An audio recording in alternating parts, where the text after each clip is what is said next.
My name is Mike Caveas. I am the vice chair of the zoning board. Welcome to the meeting of November 17th. So this is my first time conducting a meeting on Zoom, so sorry. You all have to live through this with me. First thing I want to say is which one of my members wants to do? Charlie, would you like to do motions today? If I have to leave, I don't know. You want to? Someone else want to volunteer? That's fine. I'll do it. You'll do it, Brian? Yep. Okay. Well, John's let's start. in too. Okay. So let me ask for a motion to waive the reading of the minutes from October 27th. Chairman, I'd like to make a motion to waive the reading of the minutes from November 1st, wasn't it?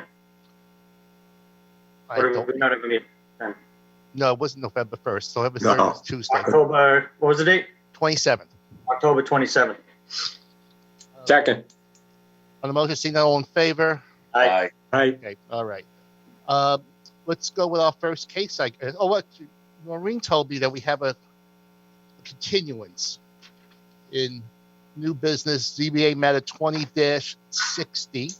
Robert Egan for a variance to construct a new home on the premises number 143 CF. They indicated that we want to continue that to, January 12th of next year. Make it sound like a long time. Could I have Chairman, a motion? I'd like to make a motion regarding ZBA 20-60. Robert Egan for a variance. Hold on, Brian. I'm Yep. sorry to interrupt. The proposal was to continue, but I have not received correspondence yet. And the applicant may be in the audience to request a continuance. Sorry. Okay. His name is Robert Egan. I don't know if he's in the audience. Okay. He is. I did speak to the project manager about an hour ago, and he was going to give me some correspondence. Dave McCarthy wants to speak. Yeah, Dave. We can wait on it too, Mike, if you need to. Yeah, we can wait on it. But does the council want to say something? Yeah, just real quick, Mike, just following up with Jay, I got a few phone calls on 143. There's some concern in the neighborhood, and I'd like to circle back and have a community meeting with the neighbors and discuss the project with Mr. Egan, who nobody reached out to me really from the Egan camp, and I want to make sure we get this right. So I'm following Jay's lead on the confirmation of continuance, but that's what spurred it. Well, Council, if you want to have a continuance, we'll certainly give it to you because if you want to have a neighborhood meeting or whatever. It's Yeah, that's my intent, Mike. It's just because we haven't really chatted about this, and no one from Robert Egan's group reached out at all, and I've heard from some neighbors that have some concerns, so I'd like to circle back and have a meeting with the neighbors and take a hard look at this. So what we'll do is we'll have a motion to grant the continuance to the 12th of January. Okay. Thank you. You're welcome. Mr. Chairman, regarding ZBA 20-60, Robert Egan for a variance to construct a new home on the premise number 143 C Avenue in Quincy. I'd like to make a motion to move that to January 12th. Second. Motion, see none, all in favor? Aye. Aye. Nice have it.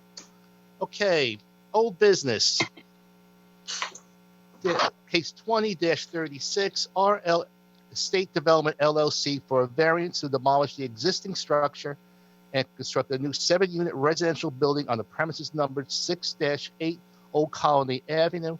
Is the proponent or the representative here? And I can't hear anybody.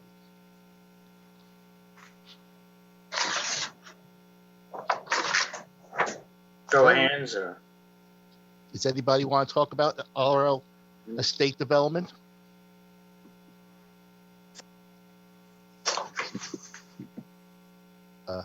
Jay, can you see anybody on your end? I see it says here 2 participants raised their hands. So can the host get these people? Sorry, guys. We're having some trouble on this end. Okay. We have John Rotterfeld and Council Phelan. Okay. I believe it's Council Phelan's case, isn't it? Well, it's, Mhm. well, it's Yes. in his district, but it's not. It's not the I'm proponent. not the representative for him, so. I know, right. It's Henry Levin's case. I had met with It's him. got to be muted. No, it's got to stay on to the. I had met with him, and I'm very much in favor of demolishing this house. It's been Okay. nothing but a problem since I got in office. Mm-hmm. Uh, Yeah. It's before There's that been, too. there's been Problem people long before that. Yeah. with crack, and it's just police calls after police calls.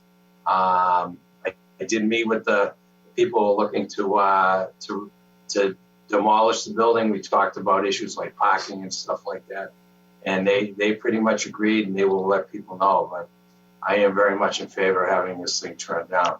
But I'm not the applicant, so No, you're not. and just be recorded as I'm in very, very, very much in favor. And I Okay. think Thank you. it needs to be done with. Jay, who's the applicant on this one? What case is this? It's ZBA 2036, RL Estate It's Ed Development. Fleming, Attorney Edward Fleming. Rob or Ed? Rob's here. Yeah, Rob's here. It's Rob, Ed is this your case? Henry Levin, the two Oh, of it's them. Henry's. So remind people to use the virtual hand raise if they're going to be speaking on a case or if they're the applicant, or wave on screen, do something to get our host so that we know that that's who's going to be speaking. Hope everyone heard that. So, How do we do the virtual hand raise if you're, just to remind people? yeah, this is a Henry Levin case. Is Henry here? It's Ed Fleming and Henry Levin. They're on this Okay. together. Okay. Is Ed here? Rob Fleming, part of it at all. No, He's here. all I see is Rob. Yeah, let Rob He's in. here. He just needs to be unmuted. Somebody unmute Rob, please. I just sent them the request. Rob, you just need to unmute yourself. Oh, I just did it again. Sorry. One more time. All right, good. Let me grab Edward. Is this Old Colony? It Yes, is. Yes. Okay, give me 1 second. Let me grab him. If you want to, I would say maybe just Wanna move go to on the to the next matter. Okay. All right. All right. That's what we'll do. All right, thank you. Okay. So let's continue with old business. Items 20-48, Ying Sheen and Lin Wei for a variance to legalize the two separate non-conforming lots to construct a single-family home on a vacant parcel on the premises numbered 26 Ferndale Road. Is the applicant or their representative here? That's G-Man. G-Man, yep. Sent them the request, which would be good. Hello, good evening. Okay. And if I may, I'd like to share screen to just give you a presentations. Okay. All set?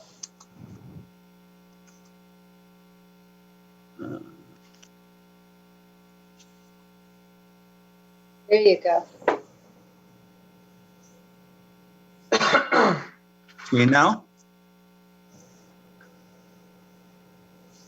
Okay, again, we were here a couple meeting ago and made the presentation to the board. This is a double lot at 26 Ferndale Road in Quincy. There's an existing building on one lot, and there's also a vacant lot sitting next to it. We just text them.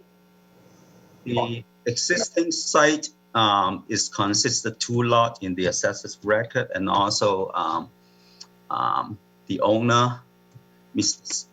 Shang, is also being taxed in two separate lots currently.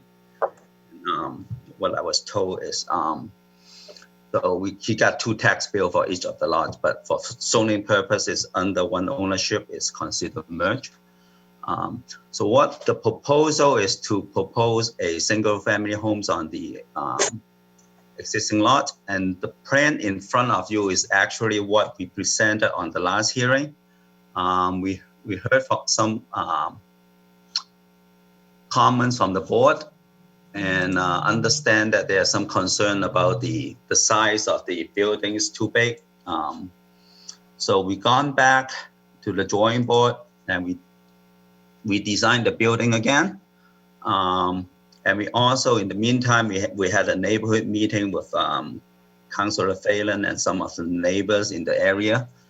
We do hear some concerns about additional cars in the street, parkings and so forth. And basically, I feel that the neighbors feel that the lot been open space for a long time, and it should remain open space.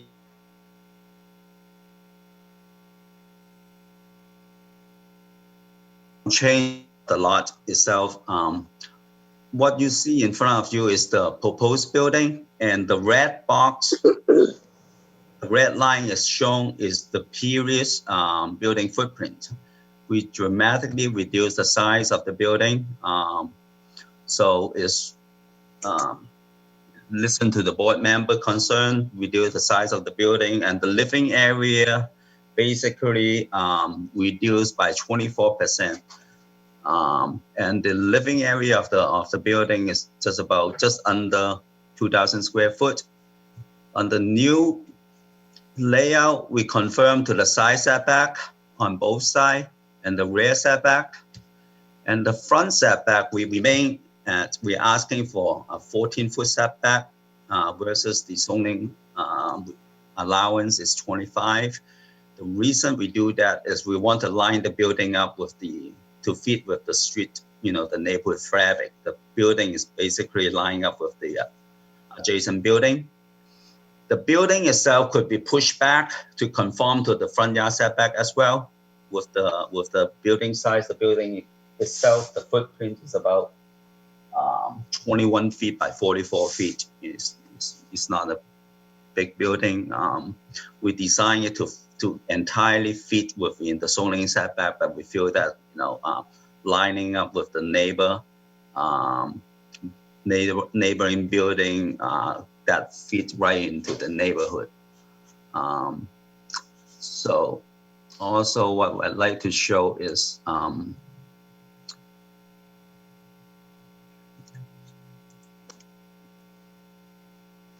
second.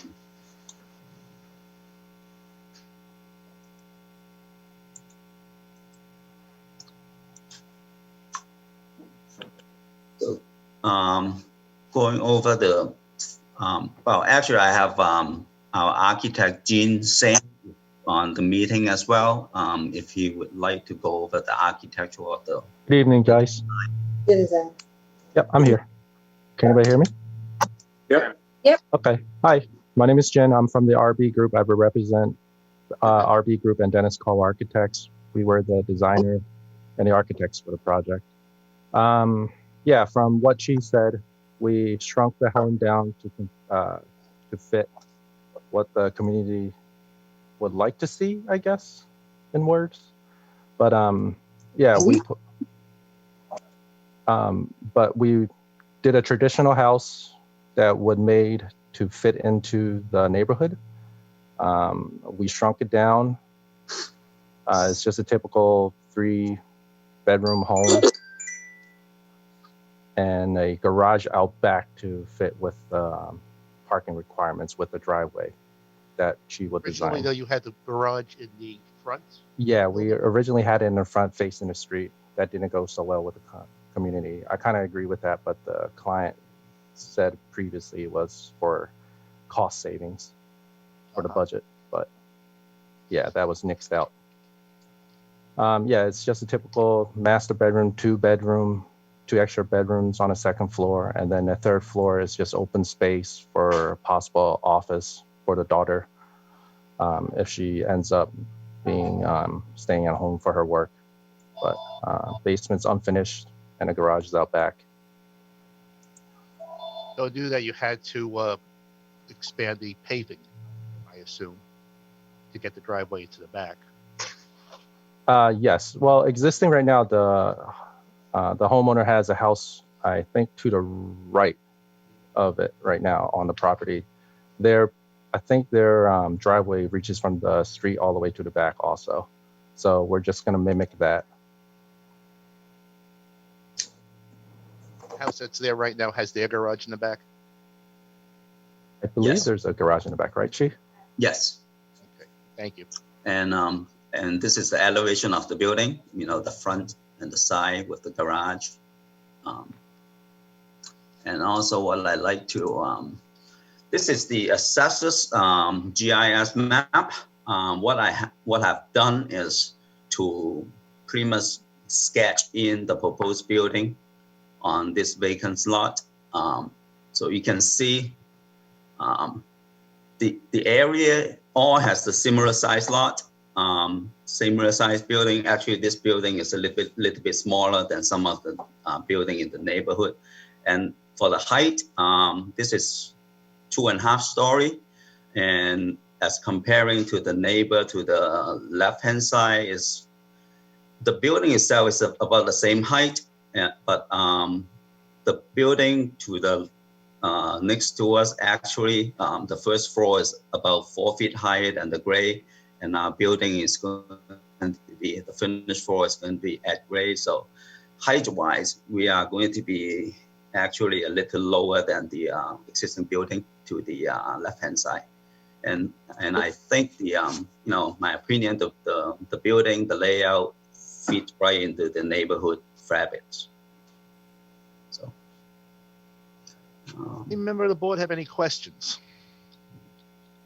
Can you give me what, I don't have the previous plans in front of me. Can you just tell me what the square footage reduced by? I know you said it was roughly a 25% reduction, but.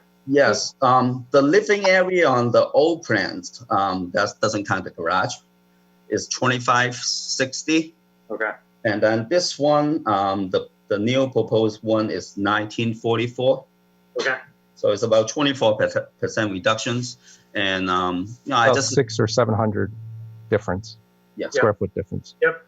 Thanks. And I also want to, my client told me that, again, I mentioned that he's being taxed in 2 different parcels, and the vacant parcel he's paying $4,000 a year for tax, and he would like to use that land to build a house for his daughter. Who's graduating pretty soon from college, and looking to get married. So. Okay. Brian, you're all set? I'm good. Russell? I want to clarify. So you have a lot A and a lot B. And he's going to build this particular house on lot B, correct? Correct. Yes. What is he doing with lot A in the future, did you say? I believe he's going to be living there. Yeah, it's being remain as a single family home. Yes. Okay. Understood. Yeah. Thank you. Mr. Himmel? No questions. Mr. O'Brien? Yeah, it's not a question, it's a comment. When we looked at this the first time, I thought that the building, when we looked at it from the street, it appeared to be big. What I see is I don't see a reduction in what appears to be big with the dormers and it's still being 2.5 stories up. That's my comment at this point. Thank you. Does anybody want to speak in favor of the project? Anybody want to speak in favor? Once, twice. Reminder, the virtual hand raise, send a chat or if you're calling, *9. Okay, third time. Pull that part of the hearing over, closed. Is there any correspondence? There's comments from the DPW. Okay. We reviewed the submittal for the above referenced project and have the following comment. Upon completion of the project, as-built plans showing all utilities and building footprints need to be submitted. The end. Thank you. Can I ask a question? Oh, yes. I spoke to one of the neighbors and she told me that she was going to email Noreen. What's her name, Charlie? Believe Mrs. Donlin. I have an opposition letter from a Kevin Donlin. Yep. Deborah and Kevin. Yep. Yep. I have it. So does that get read in or just add it? Well, I can tell you right now, I have 1, 2, 3, 4. Okay. 4 letters in opposition and a petition with 5 signatures. Okay, thank you. Does anyone want to speak in opposed or undecided? Opposed or undecided? Raise your hand or send a note in the chat feature so we can see. Emily Diaz.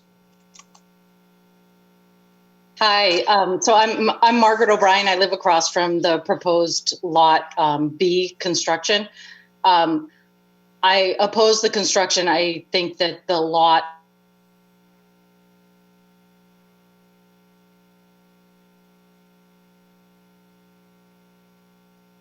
So help you God. I absolutely do.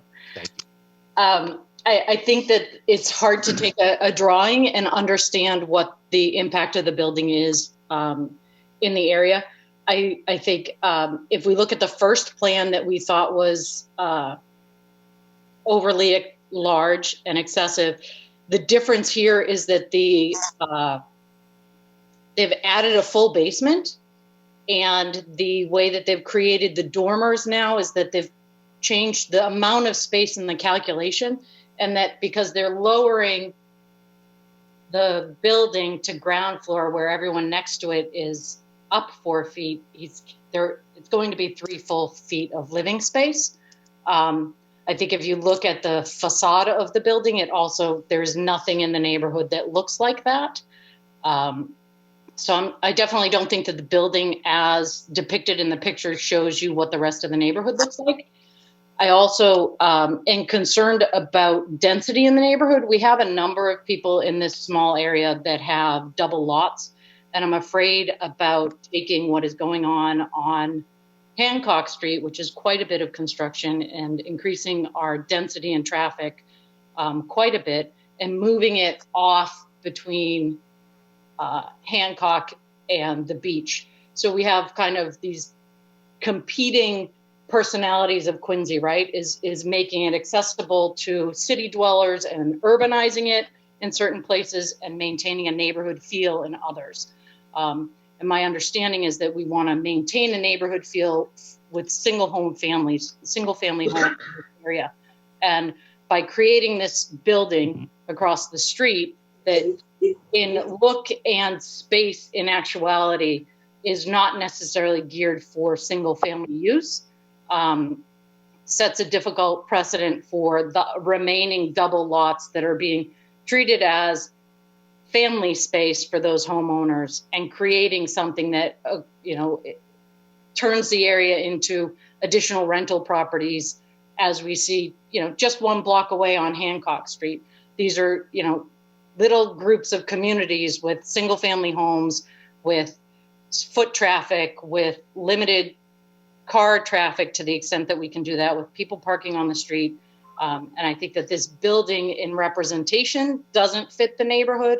I think it's a little deceptive to say that it's 2.5 feet. It's a 3-story building. It's 4 feet lower that they gain on the top side for the 3rd floor, as well as a full finished basement that's 4 feet deeper than anyone else on the street. So that's a lot more in what would be a calculation of living space from someone who lives in a property here versus a technical calculation of living space.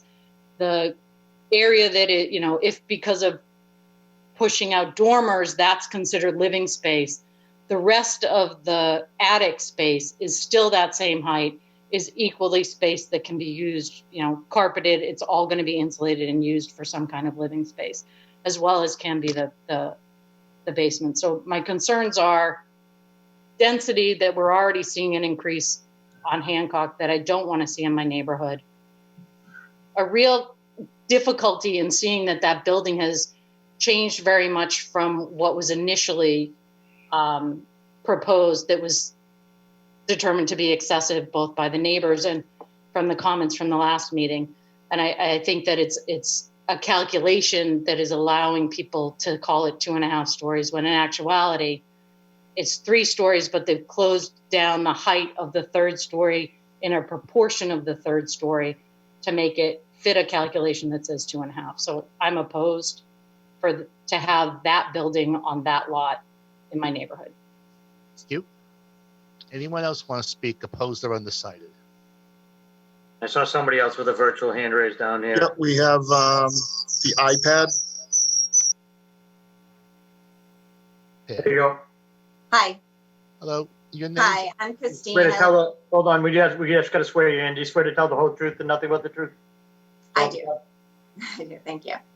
Hi. Yes, I'm Christine, and I own the home that sits next to the empty lot. And I've been here for 6 years, and I am very happy with this neighborhood. Can you just state your address for the record? 18 Ferndale Road. Thank you. Last name? Smith. And your last name? Sorry. Smith. Thank you. So, no, I have written 2 letters, one for each meeting, and in opposition to this construction. The lot size is barely over 50% of what's required by law right now to build a new structure. I agree with everything Margaret said, and you said it very well, Margaret. It just does not fit in with our neighborhood at all. We have a neighborhood that has houses that date back to the 1910s and 1920s. It is a beautiful neighborhood. One of my neighbors the other day did bring up a fabulous point about the traffic, but we do, I think all of us have a concern. The intersection of Earl Street and Ferndale Road is a very busy, very well-traveled intersection. People avoid Hancock Street and avoid the light out there by doing the back roads and cutting down Earl. There is traffic all day long coming down Earl, taking a right onto Ferndale, and there is traffic coming down Ferndale to cut through. Our road is a cut through, so there is a lot of traffic. And my neighbor mentioned the other day that in the wintertime, the piles of snow, the snow comes all down Earl, piled in front of my house, narrowing Ferndale Road, and then it gets piled on the 2 corners of Earl Street. And that intersection there is treacherous. So if we're talking about adding another driveway, and it's never, there's always an extra car that goes on the street. Even when the owner himself showed up for the meeting the other day, he didn't park in his driveway. He parked on the street. So I think that was very telling. And to add, we are concerned about adding more cars. We have a ton of foot traffic. So many people are able to take advantage of the beautiful new Wollaston T station, and so many people walking up and down that sidewalk. Just to add another driveway and other cars going in and out, it's just to add a little bit more danger to what's usually a peaceful walk. The lot is just too small. So I think that to make a permanent change, this house isn't coming down, and if it goes up, to make a permanent change to our neighborhood based on, obviously they're paying taxes on this land, I understand that, but based on their desires to get some permission from you guys to do this, to make a permanent change like that, when we have no idea what the future holds. Right now, outdoor space is like at a premium, and who knows what the future will hold. Why make a permanent change and take away something that people would kill for that outdoor space probably right now? I just don't thank see you. it. Thanks. I don't mean to cut you off, but we get the picture. Thank you. Anybody else? Yep, we have Jack Mullen. And Carol wants to say something too. How you doing? I'm Jack Mullen. I live at 6 Ferndale Road. I've been here 42 years. My parents bought this house in 1978. And kind of going with what my neighbors have been saying, I live at the top of the street right behind the Ware Funeral Home. And I never could play outside my house because this has been a cut through for when Boston Gear was over across the street, people would cut through. They, like Christine said, they'll take a left on Ferndale to cut up Earl, to cut up Marlboro, shoot down Beach, and any way to get rid of those lights. So to add a house right there at that intersection would be detrimental. Also, one of the things is if you look at this lot and the house 26 Ferndale that was just sold a couple of years ago, it's a little bit of a mirage because of the fact that 26 Ferndale is pushed to the right side of the property, of that plot. It makes the 22 Ferndale, the proposed plot for the house, seem bigger, but it's not. There's a property line somewhere in the weeds over there. Not only that, but they're proposing to do an extend the curb cut, and there's a telephone pole there. I don't know. They haven't even brought that part up. How are they going to get around a telephone pole that you can't? I don't know how you would move that. But also that intersection is tough. If they start parking in front right there, Kevin Donlin actually lives down the street. He's a Quincy firefighter. He will not be able to get his fire truck down the street. It's just, like I said, if you looked at it and you look at 26 Ferndale, it's pushed to the right. So it makes this lot seem bigger, but it's really not. And as Christine said, it's just over 50% of what is required right now. It's a perfect example of square peg, round hole. They're just trying to jam it in there. And I understand family and all that, but we don't know. There's a Airbnb that on a house that was sold down in Ellington. This could be an Airbnb in a few years if they.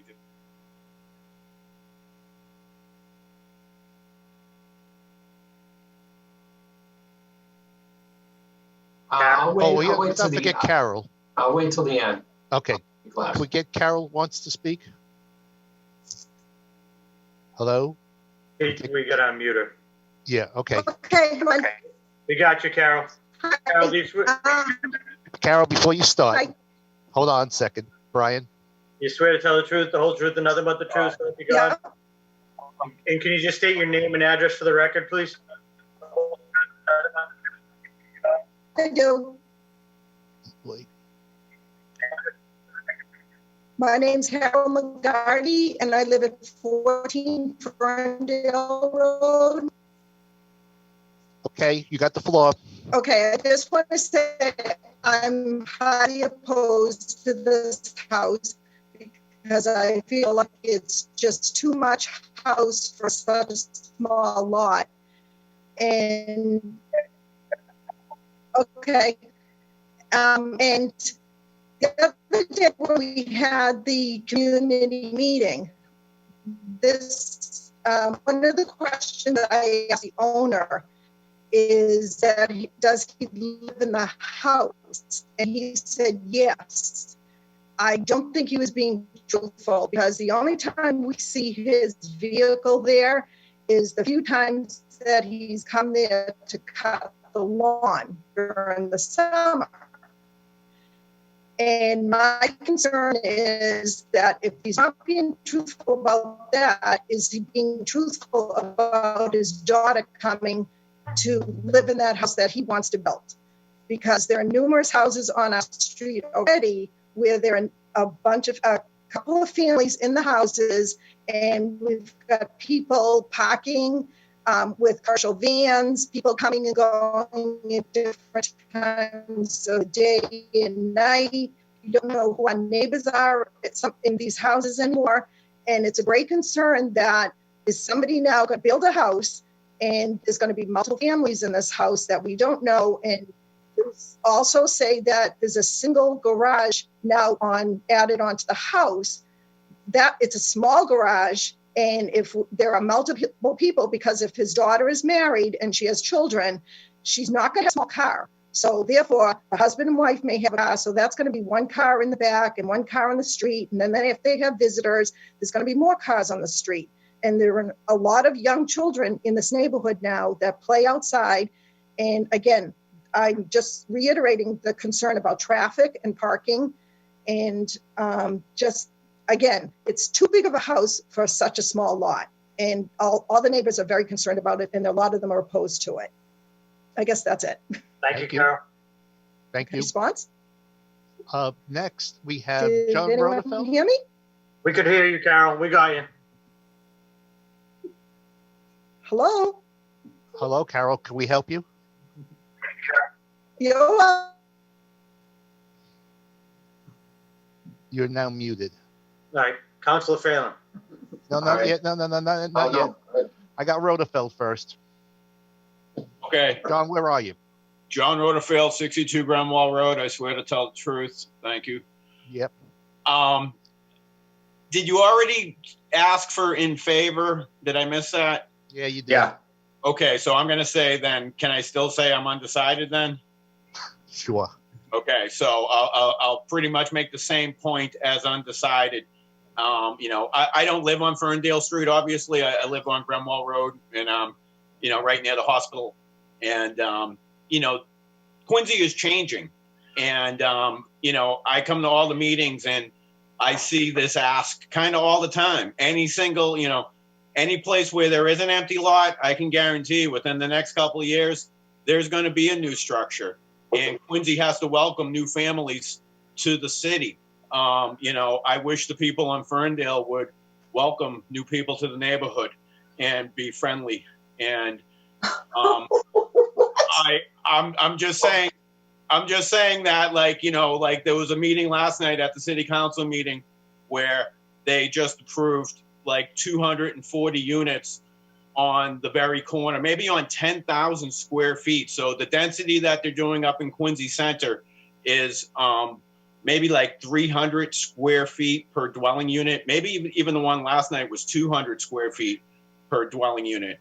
But my point being is that Quincy is changing. I've been here my whole life, and it's the people that have been here for a long time that are can't get used to how things are changing.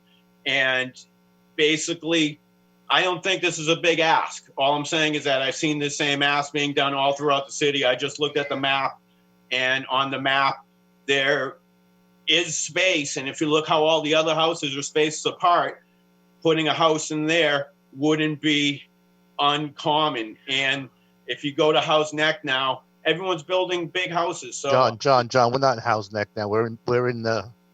No, but I'm saying everyone has the right to build property on land. And I'm just saying this applicant has the same rights that the other people who have been granted variances where there's been vacant pieces of land and something should be built there. We need the new tax growth. We need the new growth. And as an undecided person, I'm going to say I'm undecided, but I'm obviously leaning in favor. Thank you. Thanks, John. Mr. Counselor. Thank you, Mr. Chairman. Chuck Phelan, Ward 5 City Councilor. I was at the last meeting, and at that meeting, I was asked by Chairman Akins to set up a neighborhood meeting, which I did with the neighbors. We did it last Saturday around 2:30. We had 12 neighbors attend. I also received several calls and emails from people about the thing. We looked at the revised plans where it was smaller, but it really doesn't, I kept my mouth shut. I did the meeting, brought everyone in, let everyone see what was going on. But I'm going to basically take a position that I am opposed to this. And I've had a chance to talk with the neighbors, see the plans and everything like that. The lots we're talking about were buildable back in the 20s and 30s. They're not buildable in the year 2020. And when I ran for office, I said I would support the neighborhoods, and particularly that of the character of the Residence A neighborhoods in the city. And it's something I made a promise, and I intend to. The problem you have with the building, just like the driveway, you're talking almost an impossibility for a car to get down the narrow driveway that's there. Maybe if you got those little Yugos or something like they used to have, that might fit in there. But that's about all that's. You're aging yourself, Chuck. There's got to be no SUV or minivan going in there because the turn is almost impossible. I happen to be on the task force when they redid the zoning code in 2012 and which came out in 2014. In that, the city council was very specific. I wasn't a city councilor, I was sitting there as a former city councilor. Was very specific to maintain the Residence A quality of the neighborhoods. If the man is paying extra for that lot, he should be seeking an abatement before the assessor's office. I don't think doing it before the zoning board is the proper place to do it. I feel bad. We want to try to help everyone out, and I try to go in with an open. We sat with the neighbors. We got copies of the plans out to everyone ahead of time, and I do thank the applicant, as architect, for getting me those plans. But after even looking at the changes, I still don't think it fits the character of this neighborhood. It's a Residence A neighborhood. I'm probably going to be up here monthly with stuff like this, but I'm going to be very consistent. I'm going to support that we maintain the character of Residence A in the city of Quincy. I will continue to fight for that, support that, and that's what I ran for office for. So, Mr. Chairman, I unfortunately, I have to say I am opposed to this, and I agree with the neighbors that have already come up here and spoke on. Thank you, Mr. Chairman. Thank you, Councilor. Anyone else? Okay, let's first call, second call, third call. Can I just add to my presentation a little bit? No, not really. Not really. I mean, You already presented this twice already, so I think. Well, if the neighbor. If the board members have some questions, Okay. you can answer. Yeah. Okay. Just that the neighbor has some issues. I just want to clarify something. Yeah. All right. Let me look around the room here. Mr. O'Brien, what do you think?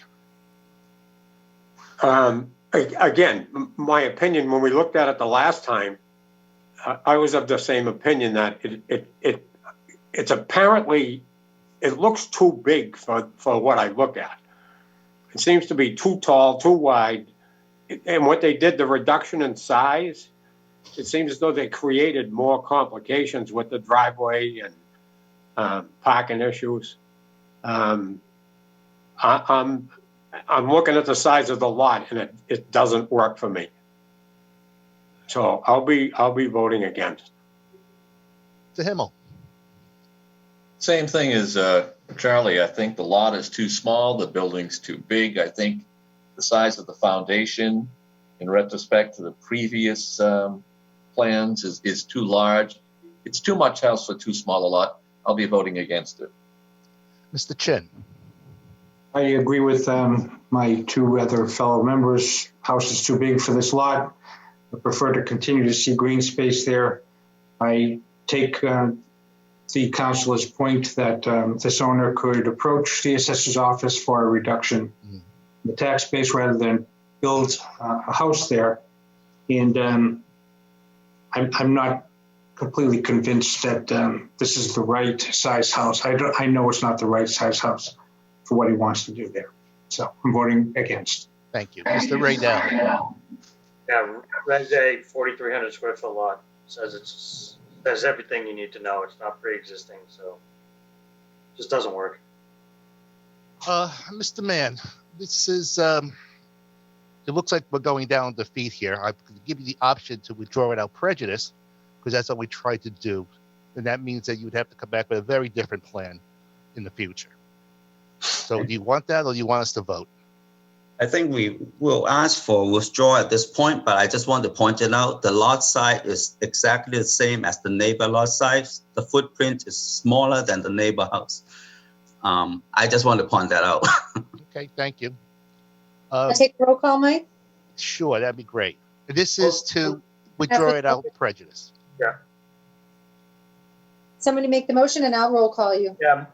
So regarding ZBA 20-48, Ying Shang and Leah Wei for a variance to legalize the two separate non-conforming lots and construct a single-family home on the vacant parcel on the premise number 26 Ferndale Road, Quincy, and make a motion to withdraw without prejudice. Second. On the motion, Mike Hoveas, Yes. Charlie O'Brien, Yes. Russell Chin, Yes. Brian Riddell, Yes. John Himmel. Yes. You guys, oh my God.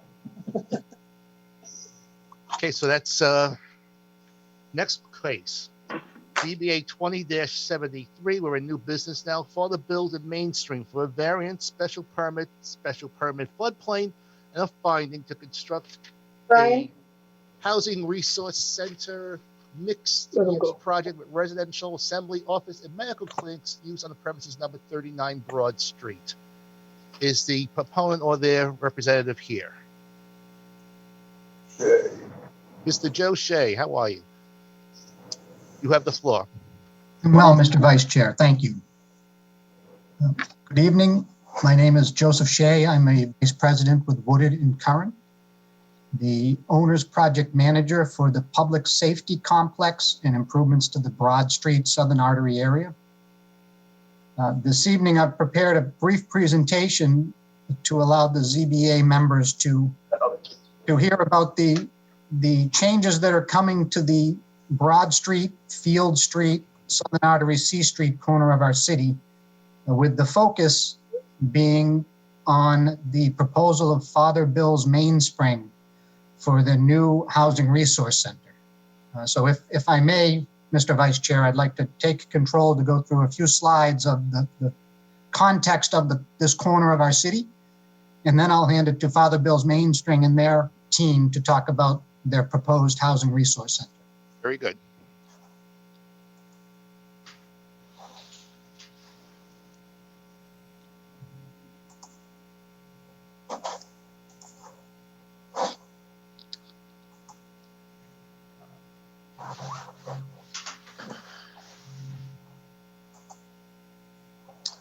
Mr. Vice Chair, if you could let me know when you can see the title slide. I can see it. Terrific. So thank you again. Today, Woodard and Curran will be presenting on behalf of the city of Quincy, and the Father Bill's Mainspring team is here as well with their technical advisors. Okay. And when we talk about this project, the Housing Resource Center is one element in an array of projects that really will be redesigning the whole corner of C Street and Southern Artery. So everything that you see within the red boundary actually consists of a number of projects. Coming before in the future, the City Council and the city will receive a presentation about the public safety headquarters, which is a majority of the existing site that many of us know is the area between the police station and DPW. There'll be a new fuel depot built on Broad Street. There will be pedestrian and vehicular enhancements at the C Street, DPW, and Mount Wollaston Cemetery entrance. There will be pedestrian and safety improvements along the Southern Artery corridor, a treacherous little stretch where McDonald's is that many people have seen the cars crossing 5 lanes of asphalt, or the crossing 5 lanes of asphalt.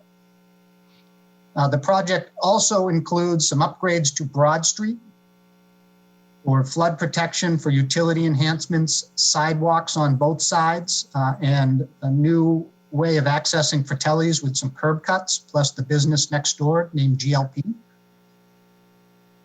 The project will reestablish the Field Street connection from Field Street to Broad Street to assist with vehicular access. The project will also establish a pedestrian walkway that has been in the deeds for the bordering properties, yet was never constructed. And then finally, the project will include a new housing resource center, which is the focus of our presentation tonight. So I provide this context because as the next few years unfold, people will hear about the project, but it's actually an array of projects being performed to be in harmony with each other as this whole corner, this whole campus gets rebuilt. The vision for that rebuild from C Street to Broad Street is here on the slide, but the city is pursuing a state-of-the-art public safety complex.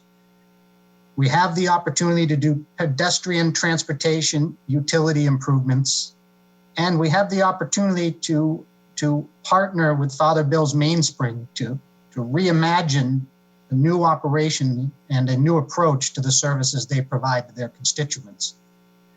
And we've been working with them now for over a year as we, on the city's behalf, do a number of the design and permitting elements. They've been a terrific partner with us each step of the way.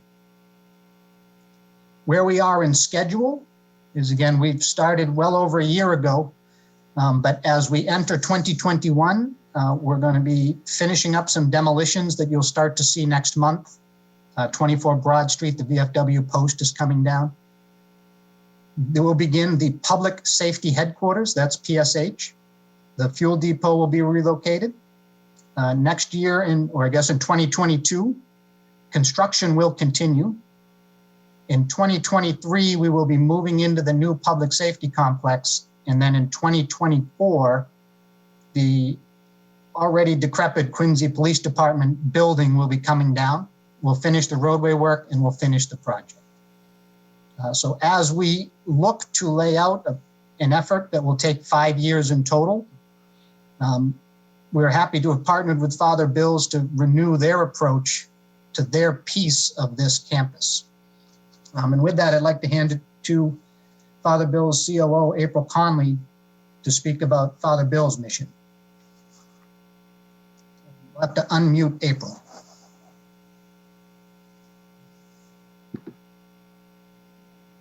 Okay. Hello. Hello. Thank you, Joe. Good evening. And thank you, Joey. I do want to first start out and just express our gratitude to the city of Quincy. Just really thrilled to be part of this larger project to enhance and develop the public safety complex. Really appreciative of the partnership with the city and Woodard and Curran for the last year plus.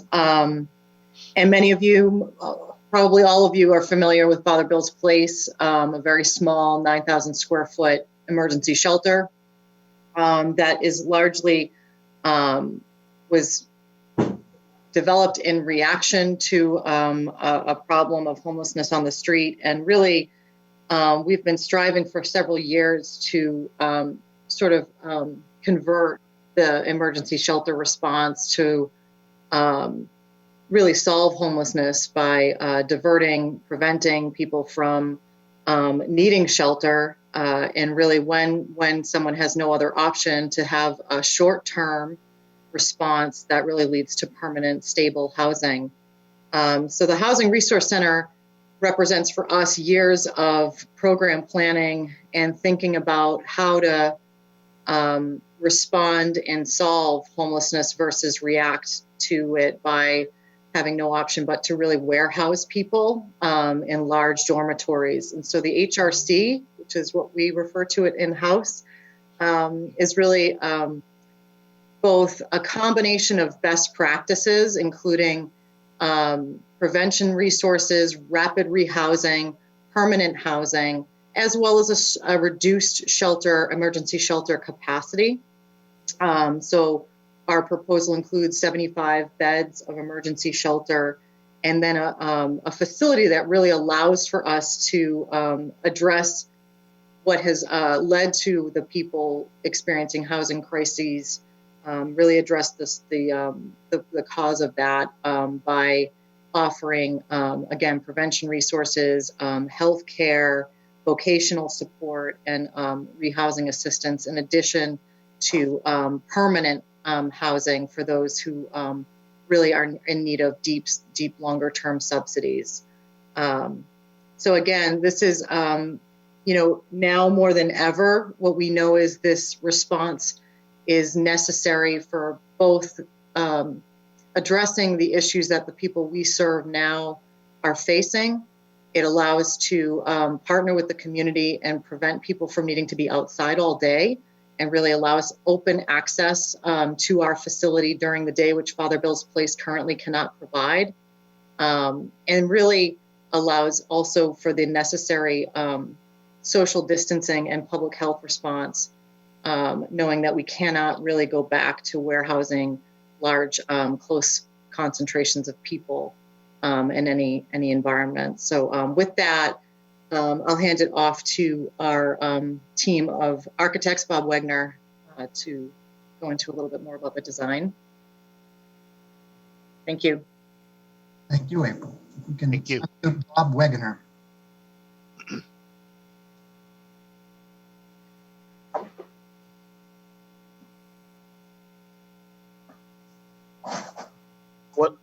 What name is he on?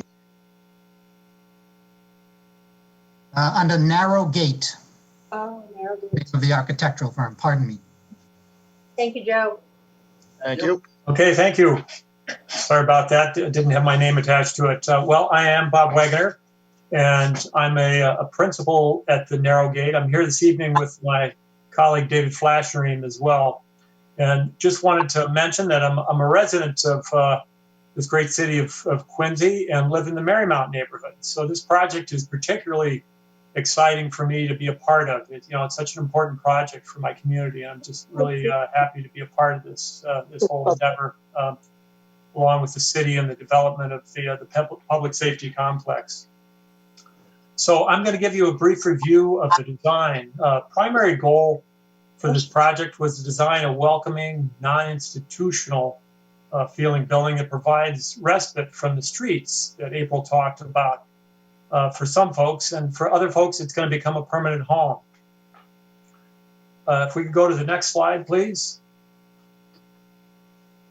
So this is the home. You saw this image in Joe's aerial. You can see that white building right in the center. That's the building that's going to get demolished for the future HRC. Across the street with the black roof and the blue pin there, that's currently where Father Bill's is. And then in the foreground of that is where the public safety complex will be. So the site is abutted. If we just go back, well, we can stay with it. That's fine. The site is in a context of some commercial light industrial buildings, but also some residential buildings, as you see in the upper right-hand corner there, the long, narrow buildings. So just to give you a flavor of the context. Next slide, please. And you can see one of the residential buildings there in the upper right-hand corner in this rendition of the proposed development. The site slopes from Broad Street, that's at the bottom of that slide, up to Field Street, approximately 15 feet. So we've got a pretty good grade change from front to back on the site here. You can see that the rest of the campus, the public safety complex, is going to then be in the foreground of this image. Okay, the next slide, please. So the HRC is set back from Broad Street. Broad Street is on the left here in this image, and the proposed building is in that teal color. So Broad Street on the left, Field Street on the right. And because of the slope of the site, we have entries at both the ground floor and the second floor. So coming from Broad Street, there are entries to the lobby, to the clinic, and to the permanent housing from Field Street on floor 1. And then on floor 2, if you're coming from the Field Street side on the right, there's actually an entry to the housing at floor 2 and to the shelter at floor 2 as well. Also on this slide, you can see the parking layout. Off of Field Street, we have a 6 parking space lot that's up at the upper level. And down off of Broad Street, there's space for 32 cars, and then there's an adjacent 13-car space off of Broad Street that's a part of the new city parking facility. And the next slide, please. Let's see, I think maybe one slide back. Do we have another slide back? Oh, okay, let's continue then. We'll go to the next slide. Is it this slide? There we go. Yes, thank you. I hope you can see that. If you can see, this shows Broad Street on the top there. Field Street is on the bottom of that image. The setbacks for the building, which is part of the reason we're here this evening before the board, are shown in the circled area. So we're requesting relief for a front yard setback off of Broad Street, a side yard setback on both sides there. And then if you could go to the next slide.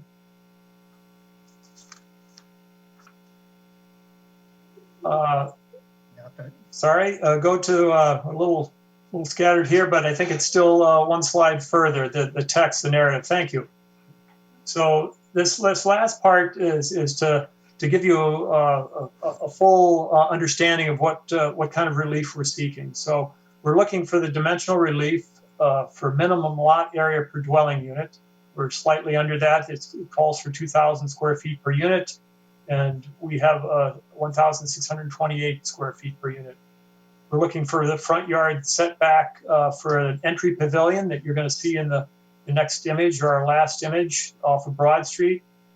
A side yard setback on both sides of the property. And then we're also in need of parking relief, both for parking spaces. We have a total of 38 parking spaces, and for the parking setback from property lines. We're also seeking a special permit from the board per section 9.4 for multifamily dwelling use within a zoning district business B, and we're also a major non-residential use. We're seeking special permit for a building within the floodway. Our building is set back quite a bit, but there's a small corner that's in the floodplain. And then, of course, all the parking area is also in the floodplain.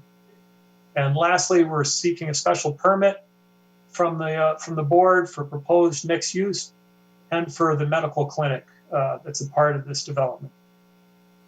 And if we could go to the last slide, the image. Oh, I guess it wasn't the last. It's thank you, right there. I'll conclude with this final image. You can see that entry pavilion that I talked about. That's really a gateway to the building that's set back, and it then continues to a landscape walkway up to the front doors of the new Father Bill's Housing Resource Center. Thank you. Thank you. With that, Mr. Vice Chairman, we'd be happy to entertain any questions from the board. Right, board members, we start with Charlie, Mr. O'Brien. Right. For Mr. Shea, my concern in that area has always been the traffic at Broad Street there. And I saw that you have a call for traffic improvements. Could you tell us what the extent of those improvements are at that intersection, and will there be a median in there? I can. The traffic improvements do include a median down Southern Artery with a fence such that no vehicles can turn left into McDonald's, or no vehicles can exit Broad Street and go left to the south, which is why we are adding in the Field Street connection such that people can go from Broad Street up the new Field Street roadway and either emerge at McGrath Highway next to the TD Bank, or emerge down at Brackett Street near the original Dunkin' Donuts. To prevent vehicles from leaving Broad Street, crossing 2 lanes north of Southern Artery and trying to take a left into people coming in and out of Roxy's. That pedestrian improvement, that fencing and median, is also intended to make sure that nobody walking down Broad Street just walks across Southern Artery. It will push them to either the controlled intersection at McGrath Highway or the controlled intersection at C Street and Coddington Street as a pedestrian safety addition. Thank you. Mr. Himmel, do you have any questions? No questions. You just answered them for me. Okay. Thank you. That's good. Mr. Chin? No questions at this time. Mr. Rydell? How many, you probably said this, I didn't hear it. How many permanent dwelling or units did you it sounded like you're doing kind of If you can't wait 10 minutes. Mix and match. April, maybe you can answer that. Like, it sounds like there's going to be temporary housing like that you guys do now, and also some permanent units. Is that what your plan is? Yeah, so we can unmute April. While we unmute April, there are less shelter beds and 30 efficiency units for transitional housing. April? Yes, yeah, that's right, Joe. Thanks, Brian. We're looking at reducing our shelter bed capacity to 75 beds, and as Joe said, we're looking at 30 units of permanent housing. So how many do you guys do now? What's your shelter housing now? Right now, our shelter has 126 beds, and we accommodate usually up to about 140 individuals on any given night. Now, with the COVID pandemic, that is a different number given the CDC guidance around social distancing. But the capacity historically at Father Bill's Place has been up to 140 individuals on average. And not that this has anything to do with the ZBA, but more just interesting. Is that because is your need to go, or your plans to go down? Is that because you feel like you'll be able to more permanently place people with your other facilities? Is that what it is? That's right, Brian. I mean, we know that housing and providing affordable housing is the answer to homelessness. And so through both medium term and permanent subsidized housing and affordable housing, we're looking at reducing the census at the start of the HRC. Thank you. Thank you. That's all I have. Okay. Does anybody want to speak in favor of this project? In favor of this project? Hey, Donald. Yes. Reverend Ellison. Okay. Yeah, it's Reverend Alyssa Olson. Reverend, could you swear to tell the truth, excuse the me. whole truth, nothing but the truth? Yeah, yes. Okay, thank you. And just your name and your address for the record. Yeah, so it's Reverend Alyssa Olson, and I live at 15 Harvard Street, which is right next to Good Shepherd Lutheran Church in North Quincy, which is the church I serve as pastor. Tonight, I speak in support of the proposal to build a housing resource center at 39 Broad Street. As a person of faith and a resident of Quincy, I believe we're called to love our neighbors, not just our neighbors with homes in Quincy, but also our neighbors experiencing homelessness and lack of resources in Quincy. And I have the privilege of not only working with my congregation, but with many other faith leaders and faith communities in the city who deeply trust the work of Father Bills and Mainspring to help us live out this call. And we trust their work, not just because of the short-term solutions that they offer, but also because of this plan, because they're seeking to transform the way we look at homelessness, which takes into account the dignity and worth of those we're called to live alongside with. And that's really important, not only to me, but my congregation and my colleagues. So not only do I support this proposal tonight, but I'm excited for this housing resource center and hope you'll join me in that support to love our neighbors in Quincy. Thank you. Thank you. Thank you very much. I'm sorry, the host just told me who was next, but I just blew that. Who's next? Jennifer. Jennifer, you're next. Hi. Hello. Hi, thank you. I'm really grateful to be here and have this opportunity and speak in favor of the Father Bills Resource Center. May I have your name, please? Yes, my name is Jennifer Payne, and I live at 5 Roach Street. Thank you. Thank you. And I'd like to make a brief statement in favor of this project. I'm a former guest of Father Bills. I was there in 1994, and after Father Bills, I began an 18-year career in homeless services, from which I am now retired. And I'm also a homeowner in Quincy. So I think I bring some different perspectives to this issue. Quincy has never backed down from its responsibility to help the homeless. And when I think of that expression, there's another part to it. When we think we want to help the homeless, we want to help the homeless get out of homelessness.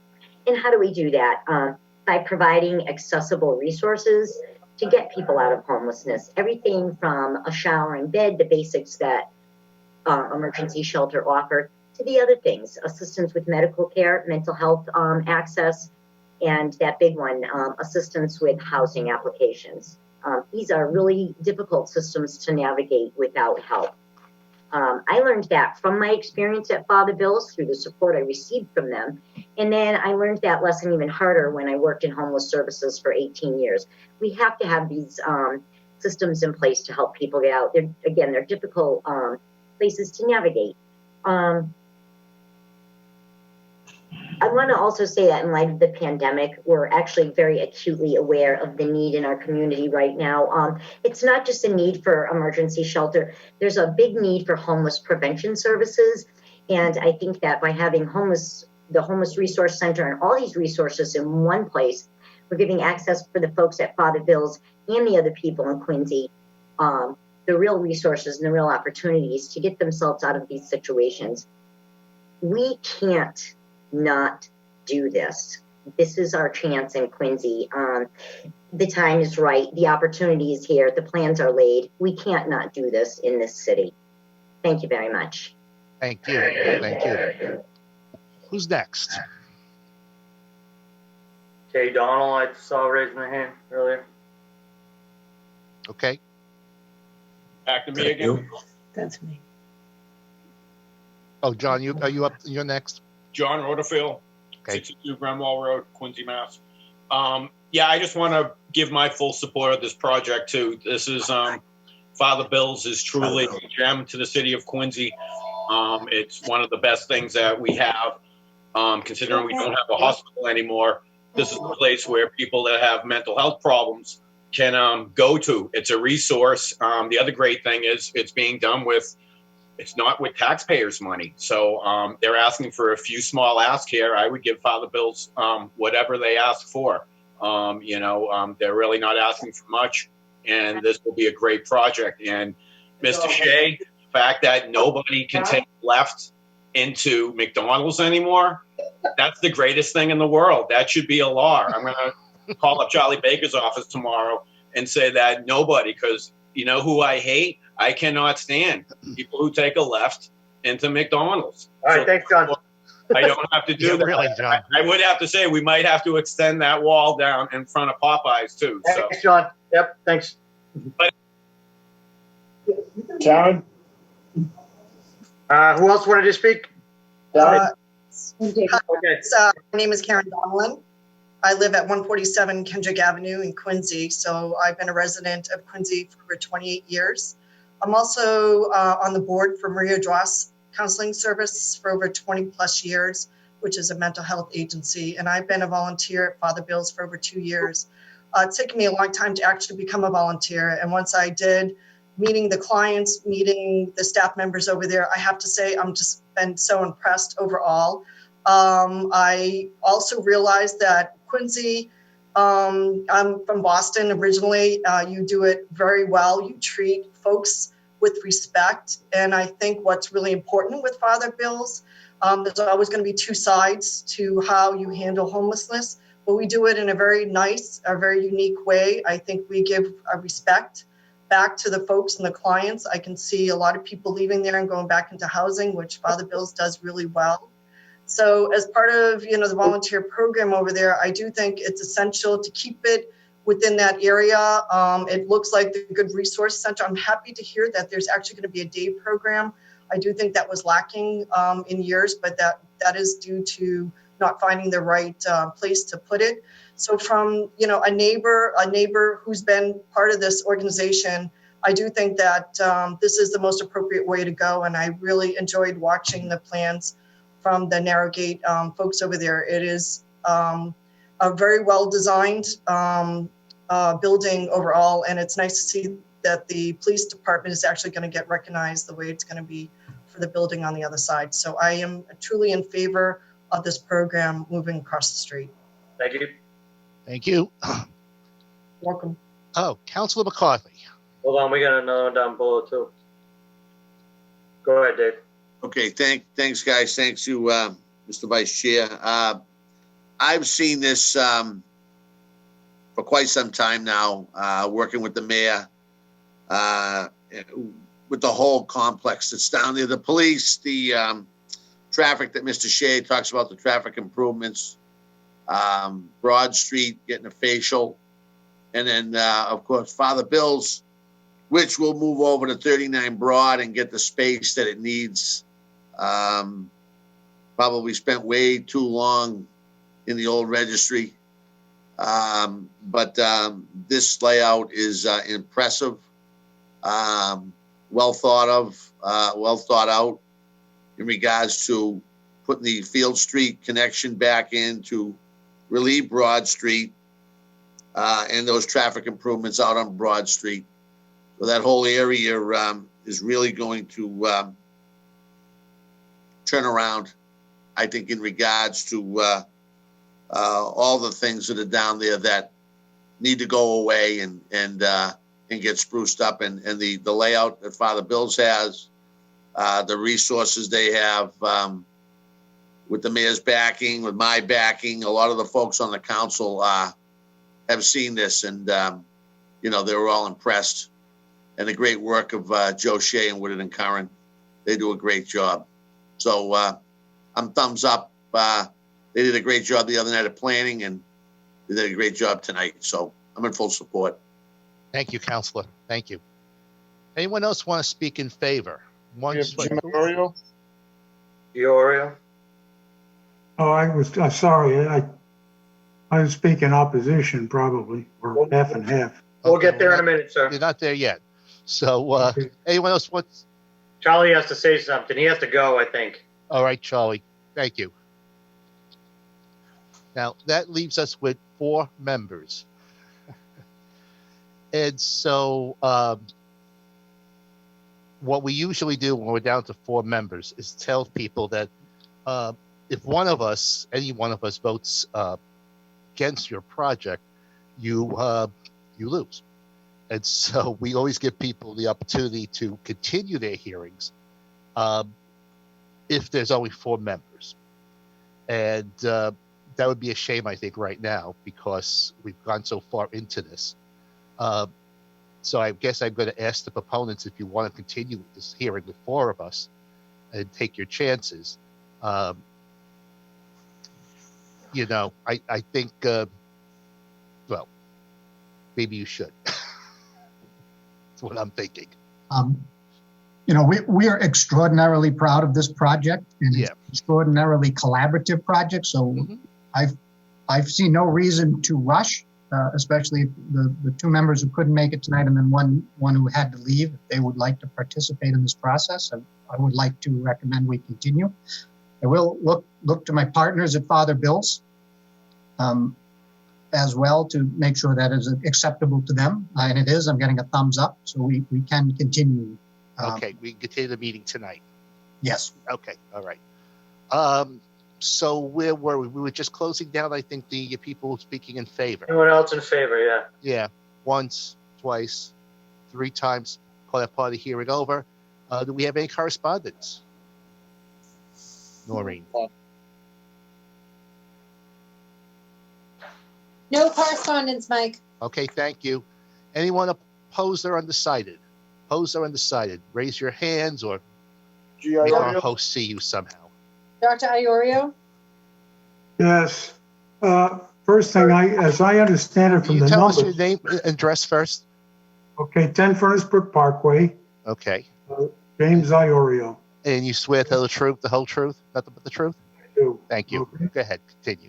Now, I've had the building across the street from Father Bill's for quite a few years, and we had about 5 businesses in here, and we've managed to relocate 3 of them, and we're in the process of relocating my own business. But we have,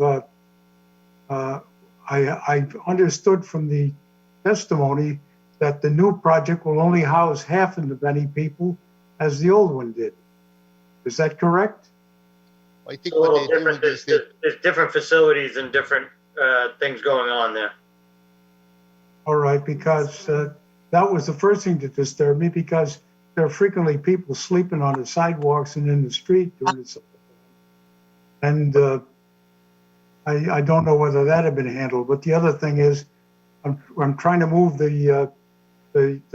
myself and the last 2 tenants out. I'm almost out myself, and the fellow in the back, I think, has managed to get a small place, but he'll have to reduce the size of his operation considerably because there's very little available in Quincy.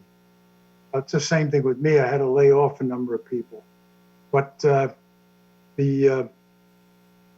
basically, I have no real objection to the project as such, providing it doesn't leave a lot more people on the street, and providing there's enough time to get everybody out of here and completely moved. I've moved all kinds of machinery and everything else. So I would like, if you're going to continue the program, I would like to maintain, to have access to this thing for at least the month of December. I guess that. I don't think they're really going to be kicking anyone out in December, but that's what I'm saying. I'm not sure what the plans are. Joe can answer it, looks like. That is correct, Dr. Iorio. Thank you for your testimony. We are working with International Auto Parts for a mid-January departure, and we'll continue to work with you on your timeline. It's not a matter for this board, but I want you to be aware Can of. I have mid-January too? Yes. Thank you. Who's? I see there was a couple of other people had their hands up. Who are they? Joshine Alberti. She spoke at the last. Yeah. Aliberti. Hello? Yes, we can hear you. Go ahead. Could I have your name and address, please, for the record? Can you hear me? We can hear Yes. you. Oh, okay, great. Well, my name is Josephine Aliberti.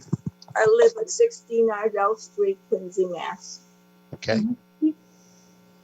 You have the floor. Okay.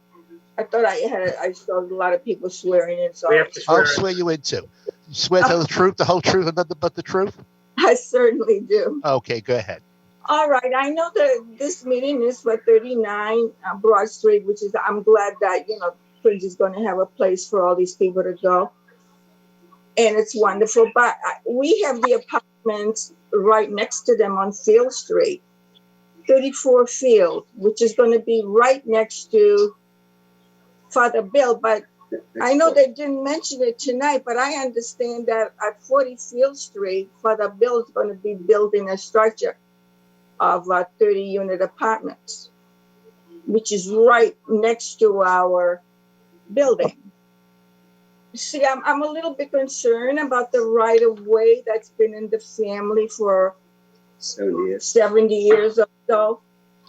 And I don't know if this is the right time to bring it up, or there's going to be another meeting for that, or what. But this right-of-way was built, it was between two family homes way back in the 1800s. And up until we have it in the family for so many years, it was never going all the way down to the end of, we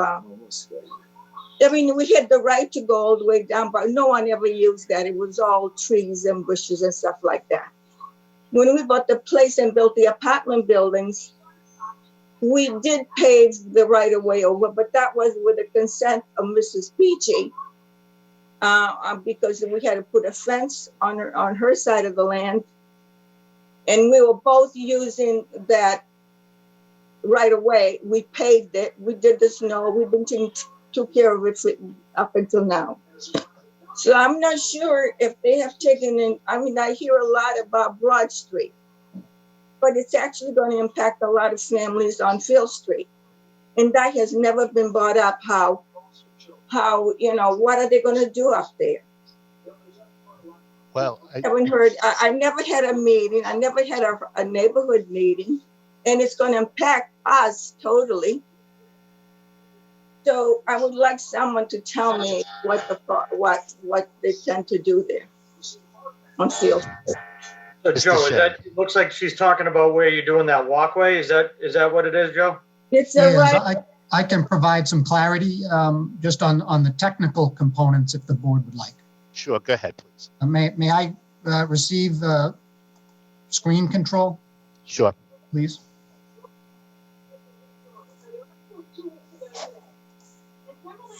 Mr. Vice Chair, please tell me when you can see an aerial image with some colors in the middle. We got it. I can do it now. Terrific. Just for orientation, this white building is 39 Broad with the white roof. There is the two-family home at 40 Field Street next to it. Mrs. Aliberti is referring to 34 Field Street, this rectangular building. And if we zoom in, and I'll zoom in even more, there is an existing pedestrian easement on the 40 Field Street property.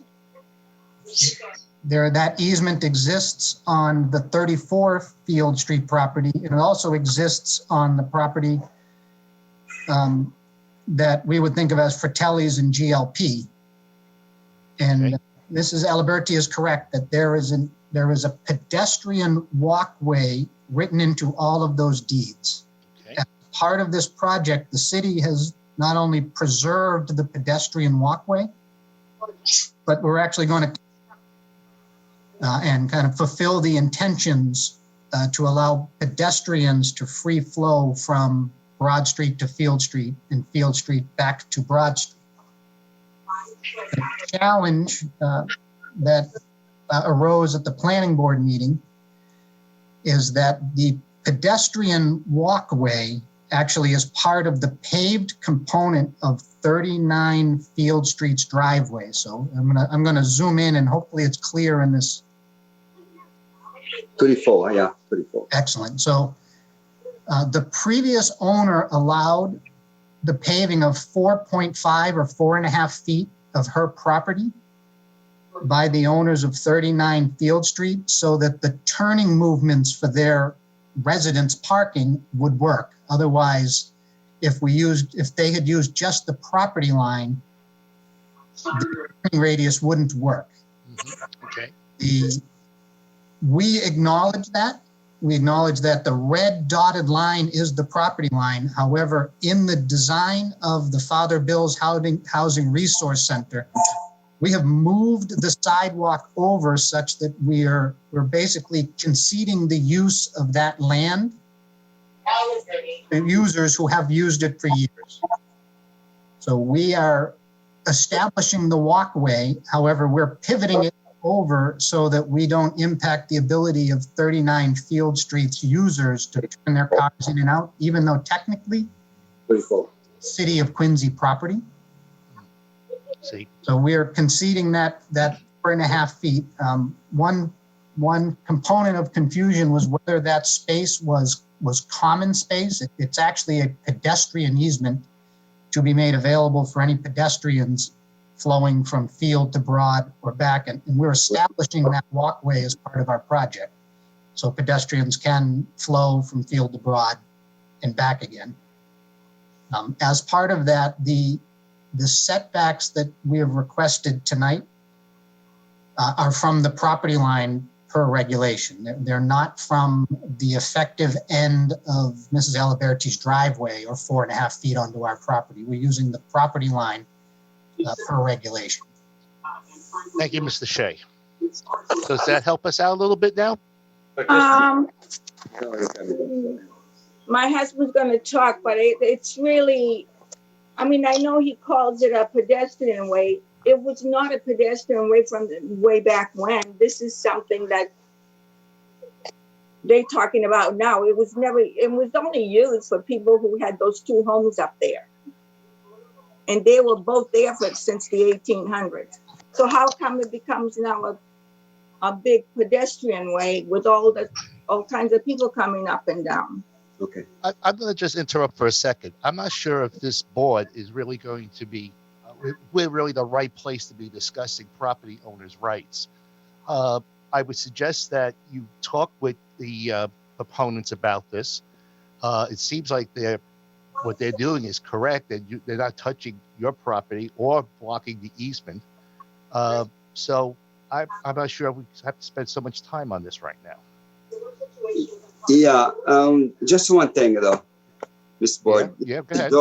This is Joel Burton. I'm the husband. I live at 16 Dale Street, and that is 34 Field Street. It's not 39, but it's 34 Field Street. Okay, so the center line that Mr. Shea, I think that was Mr. Shea, anyway, showed that one is the property line is in the middle, but he has to leave 7.5 feet according to the paper, to the deed, 7.5 feet, and I have to leave 7.5 feet. And that on the deed it says that is for the benefit of 3 different people, A, B, and Mr. Peach, that now is the city. So I would like to meet with the architect, like you said, is correct. Nobody contacted us. Nobody said anything to us about building this thing over here. I think you should go to the next door neighbor and explain what you're doing. But nobody said anything to us. But anyway, we have been there, like my wife said, for 72 years, and before that, I don't know how long. But we have used that property to go in and out like Miss Peach. So it's been all time for the benefit of a boat. Now the city bought a different property. And I think those 7.5 feet, they are not to be used by other people anyway. Should be used just from the property next door and the property behind us and us. Now you allow all these people to come in to there. And that's, I don't think it's right. So we would like to meet with we would like to meet Would you like to be contacted or tell us who do we contact? Would you like to meet and discuss this problem? And I mean, does it make any sense? I mean, yeah. Again, you're asking us to talk about things like what's on your deed, which we haven't seen. And About who do we I don't talk? think this is the right forum to be in, quite frankly. Sure. And it's been, now you must have some knowledge of this because this has been pretty knowledgeable for the whole city. They just spent a long time in front of the planning board. I'm assuming you brought this problem up with them too. But I don't think we're any better equipped to solve that problem today. We're not being asked to solve that problem. What we're being asked to do is give some zoning relief to a proponent. That's what we're doing. So as far as getting into individual arguments about who owns what, we're not really the people to be talking to. Okay. So I'm going to ask if we can move on. Yeah, well, go ahead. You can move on, yeah. But it seems that it's common sense. We have been used that one day to go in. You don't have to convince. You're trying to convince me of something I don't need to be convinced about. I understand. Okay. I'm sorry. Okay. So I like the project that they are doing there. I like what they are doing because I like to help people that are in need, and it's a good thing to be done. But they cannot now put the thing on us. So we are going to talk. We have to talk to that. Okay, that sounds good. Somebody. Sure. Thank you very much. Thank you. Anyone else opposed or undecided? We did have an Emilio. I'm sorry?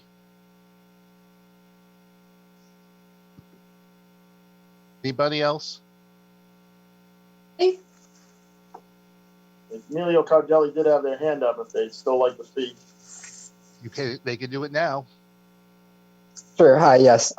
My name is Emilio Cardelli. I'm the nephew of Joseph Aliberti, who just spoke. So I was just here in support of them and kind of trying to help explain this. But as you mentioned, probably not the best forum to discuss that easement. No, I agree. But I'm not sure if this is in relationship to the setbacks that they're asking for the, reducing the setback on that side property.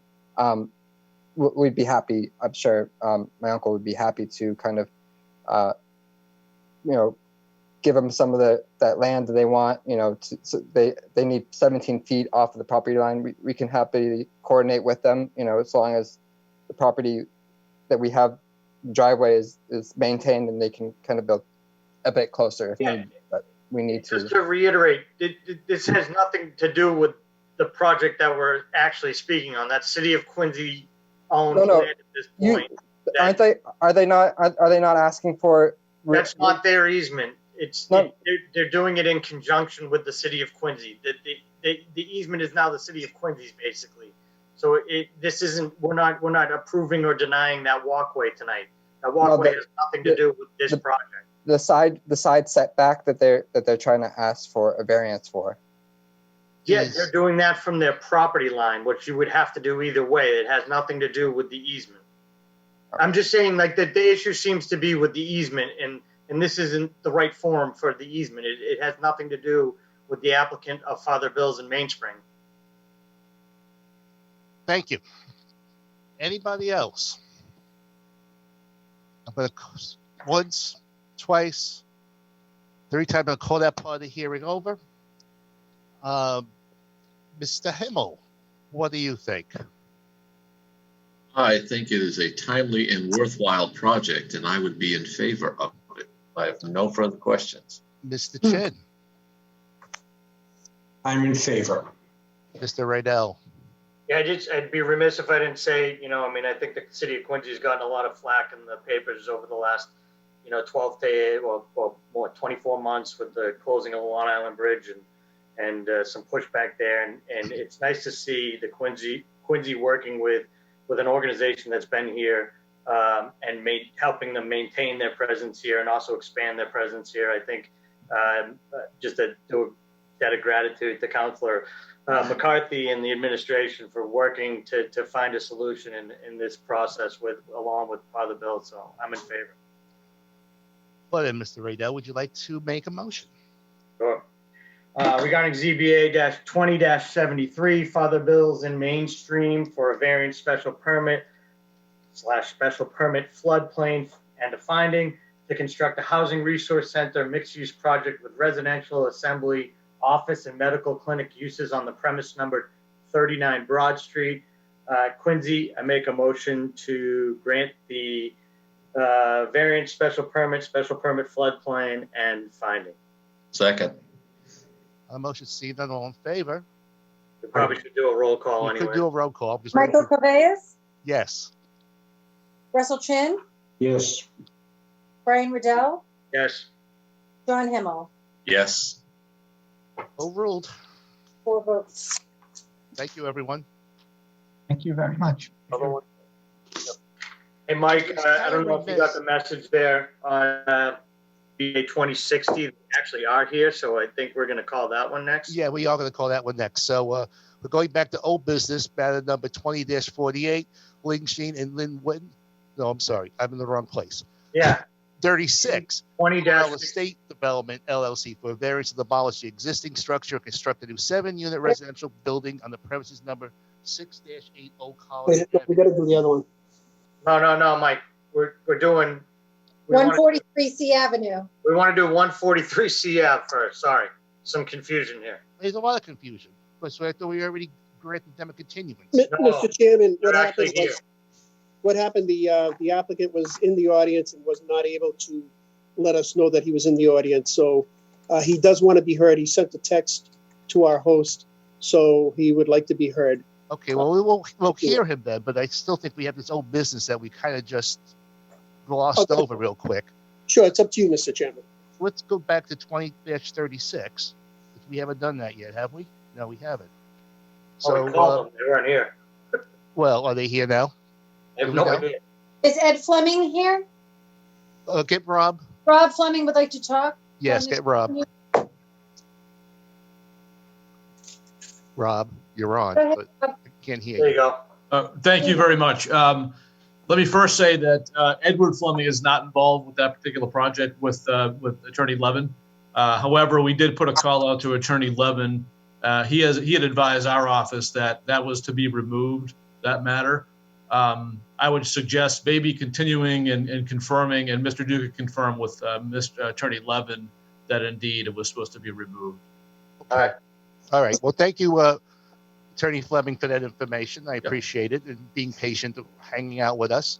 So let's make a motion to continue this to, well, at least maybe next meeting, and we get some clearance, some clarity from that. Hold on, Mr. Chairman. We'll get a date for you in January. Okay. The 12th. Want to put it on for the 12th for now, Jay? January 26th, please. January 26th. All right.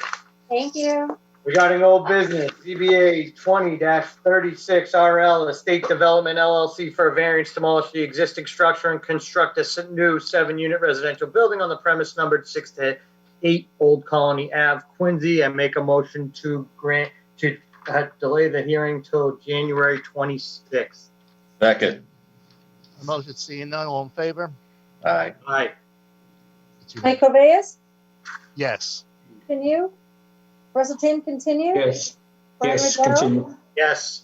John Himmel. Yes. Thank you. All right, now 20-60. Thank you very much. Well, are we forgetting 20-51? James White? Why is everybody silent now? 1 to 3 Bradford Street. Are we going to call C Avenue? I'm going to call C Avenue. Let's call Bradford Street. What's going on? Okay. Thank you very much. Okay. So matter number 20-51, James White for variance to convert the attic space into additional living space on the premises numbered 1-3 Bradford Street. Is the applicant or their representative here?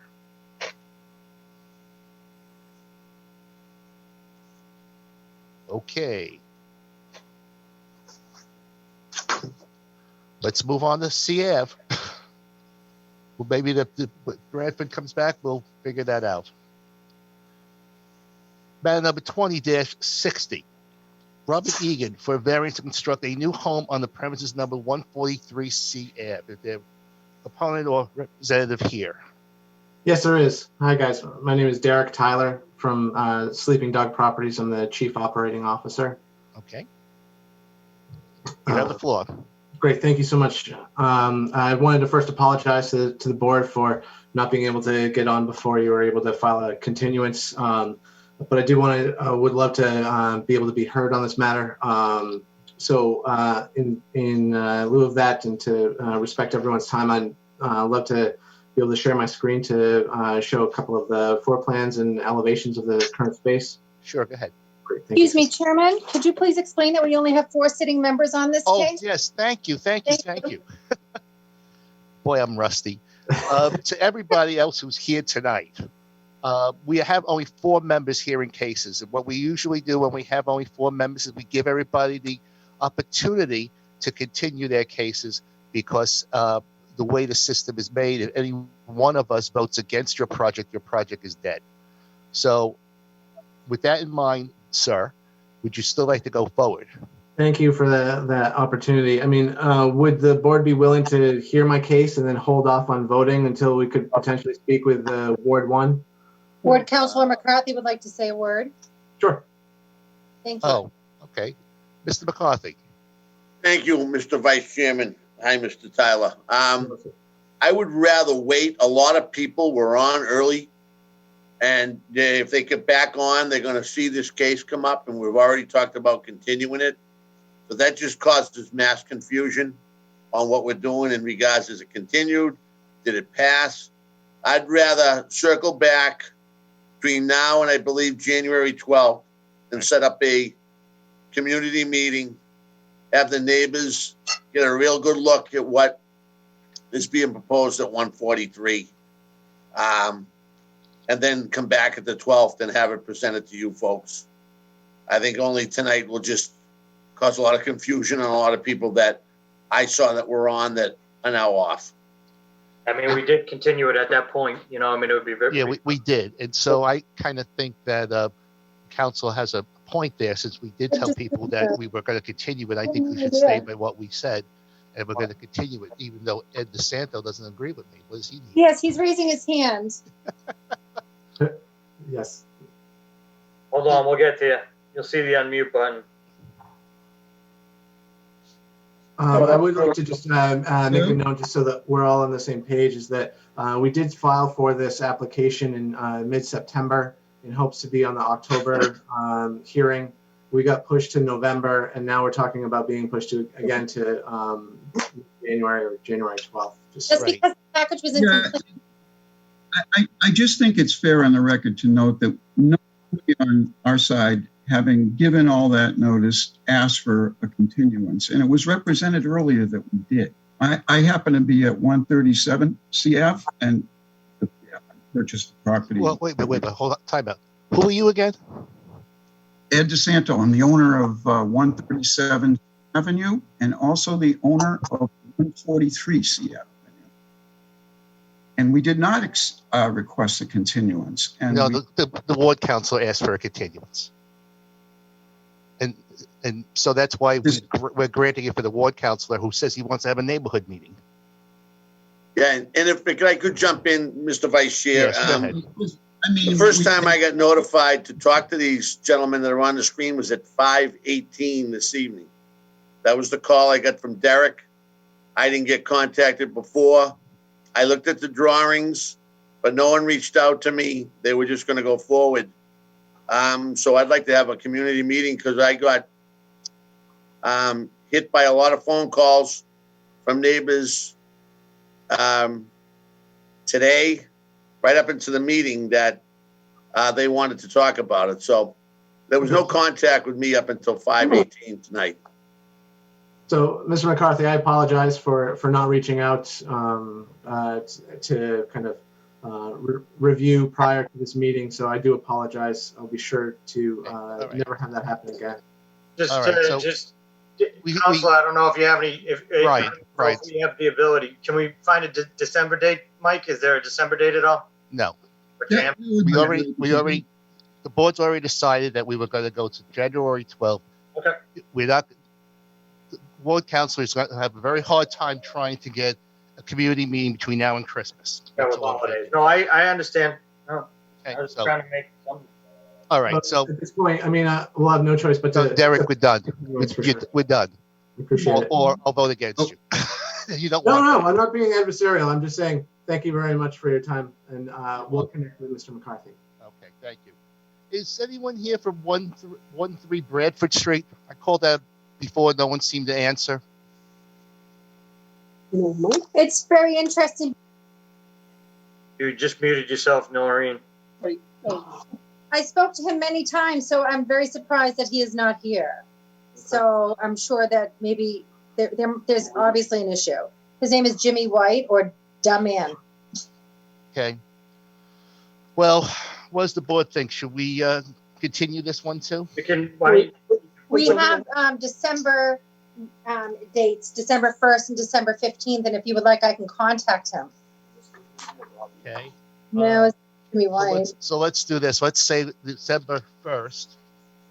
And if we have to change that, because when you contact him, we'll change that.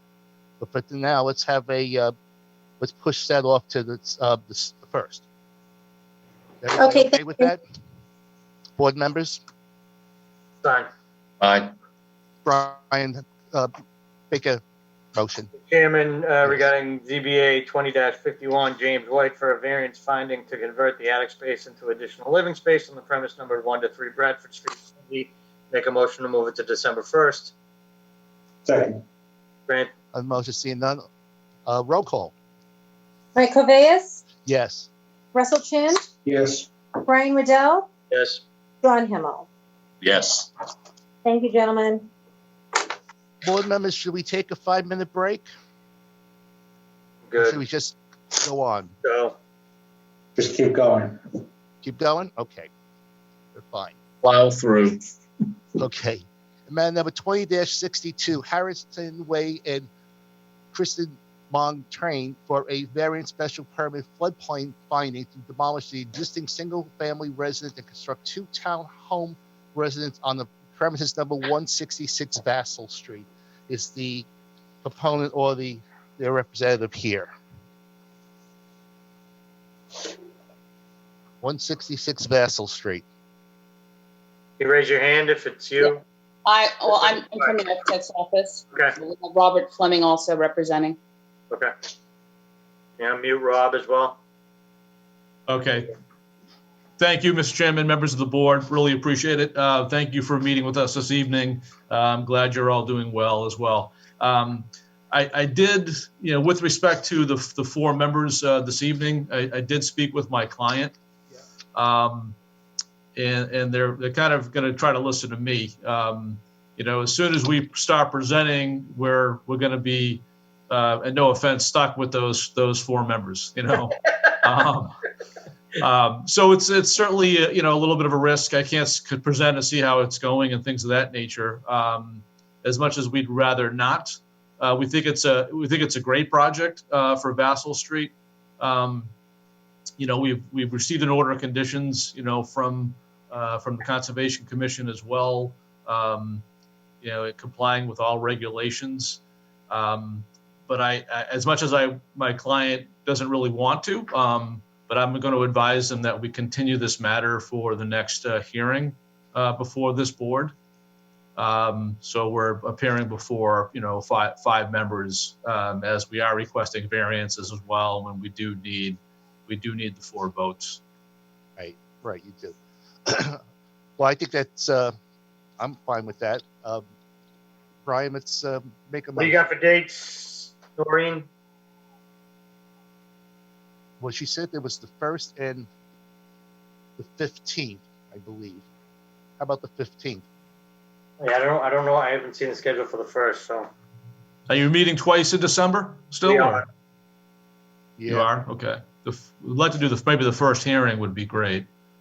I just don't know what's on there. Hold on, if we can just wait a second for Noreen to come back there. Got it. I just don't know how much we have on them. There's 6 on there now, Brian. I believe there's 6, and we just continued 1 to old business for Bradford Street. Yeah. So I think the second meeting is, The 15th. Either the 15th. Yep. December 15th would be the second meeting in December. As you can see how long these are taking, Rob, it's a challenge for us to have as many cases. No, absolutely, absolutely. so you're okay with the 15th? Yes. Okay. So, Brian, can you make a Chairman, regarding ZBA 20-62, Harrison Yen and Christina Montran for a variance special permit floodplain finding to demolish the existing single-family residence and construct 2 townhome residences on the premise number 166 Vassal Street, Quincy. I make a motion to delay the hearing till December 15th. Second.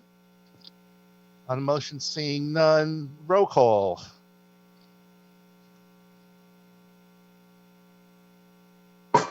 Mike Cabeas, Yes. Russell Chin, Yes. Brian Waddell, Yes. John Himmel. Yes. Thank you. I noticed that Mr. Brundage was raising his hand. I don't know if you had a question or. Yes, thank you. My name is Frank Brundage, and I live at 51 Channing Street, which is behind and to the right of the property if you're looking at it from Vassal Street. And is it appropriate for me to ask a question if it's going to be continued, or? No. Yeah, I mean, technically, we have nothing on the record, Frank. Right. So what I suggest is that you get a hold of Attorney Fleming and ask him whatever questions you have, sir. Well, it would actually be about a community meeting. I don't know if that changes things. So you should talk to the ward counselor. Is it Okay. Harris for you? Yeah, I would call Counselor Harris and ask him to try and schedule a community. We did have a virtual, just for the board, we did have a virtual hearing. Oh, a you virtual did? meeting. Yeah. A neighborhood meeting, or? Yeah, a neighborhood? it was done virtually. Yeah. Okay. I guess we didn't hear about it then. I'm happy to speak to Councilor Harris, and by all means, Mr. Brundage, you can call my office as well at Fleming and Fleming anytime if you have any questions. Okay. Okay. Thank you. Mr. Fleming, you got to take care of him. His wife's a hero. Absolutely. Okay. Moving on. Hi, Joanne. Moving on to next matter, 20-63, Michelle Arco-Galak for a variance to construct a side deck on the premises number 76 Watkins Street. Is anyone here? The proponent or their representative? The proponent's name up there. He's next to you, Mike. Can we unmute Michelle? Mitchell Arrow-Gallic or Fernando? Yeah, Yes, she's next to Mike. She's on the right-hand side. Not on my screen. There we go. Hi, I'm here. All right, we got you. Good evening, everybody. Thank you so much for giving us the time to be here today at this. Can you just state your name and address for the record, please? And do you swear to tell the whole truth and nothing but the truth? Yes, I do. And then I am Michelle Galak, and I live in 76 Watkins Street, Quincy. Thank you. Go ahead. So, may I share my screen? Yes. Yes, you may. Thank you.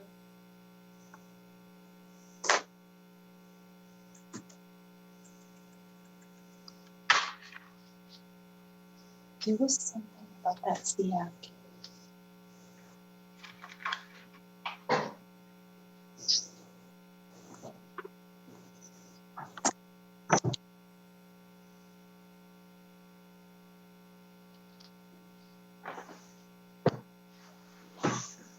Can you see my screen? We can now. Yes, we can.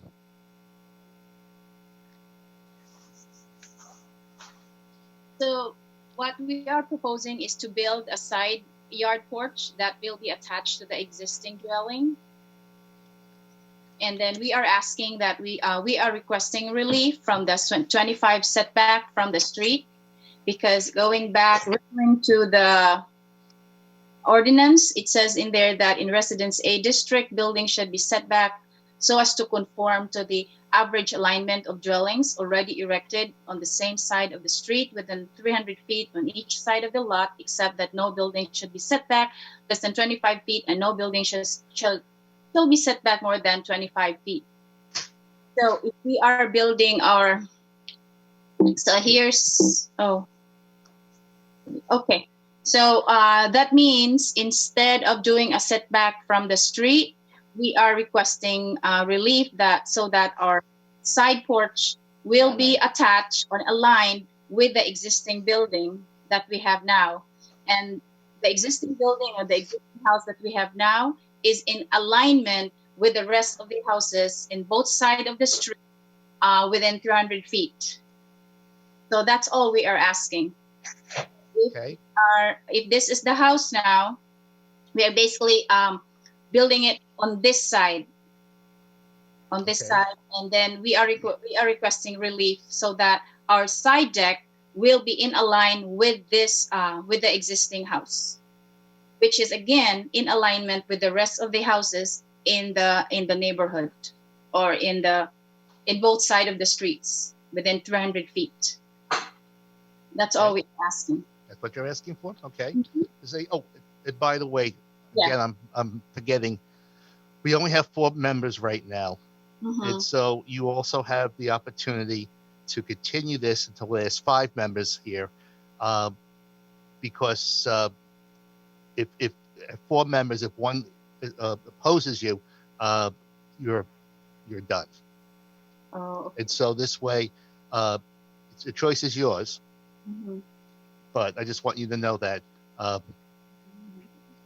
that we are shorthanded tonight. Okay, so with that said, we want to continue for apply for the next meeting. Oh, you want have 5 people voting? Noreen, how are we looking?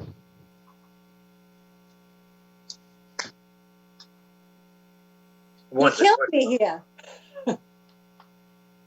I mean, you want to go to December 15th? Sure. January 12th. We can't do December 1st. We already have, I think now we're up to 8. December 15th is fine. And same time? Asking the board. 1 minute, ma'am. I'm asking the board members. Oh, sorry. Oh, yeah. Yes, fine. We're fine with the 15th. Yes. Okay.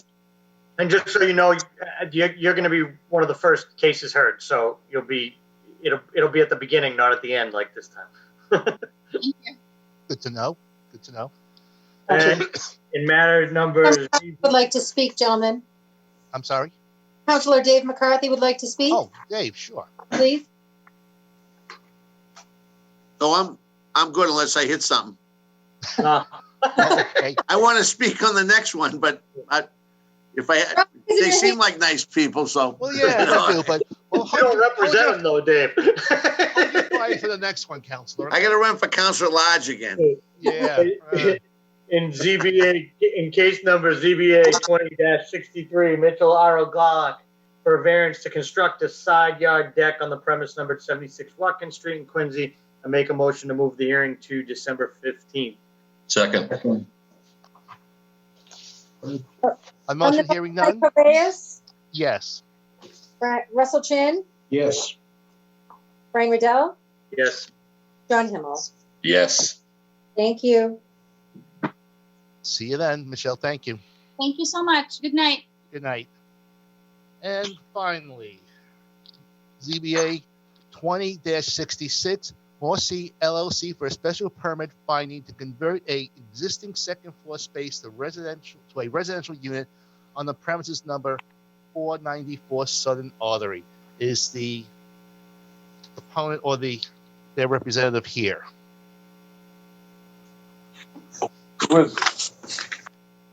It's Hassan Schuman. Yes, son.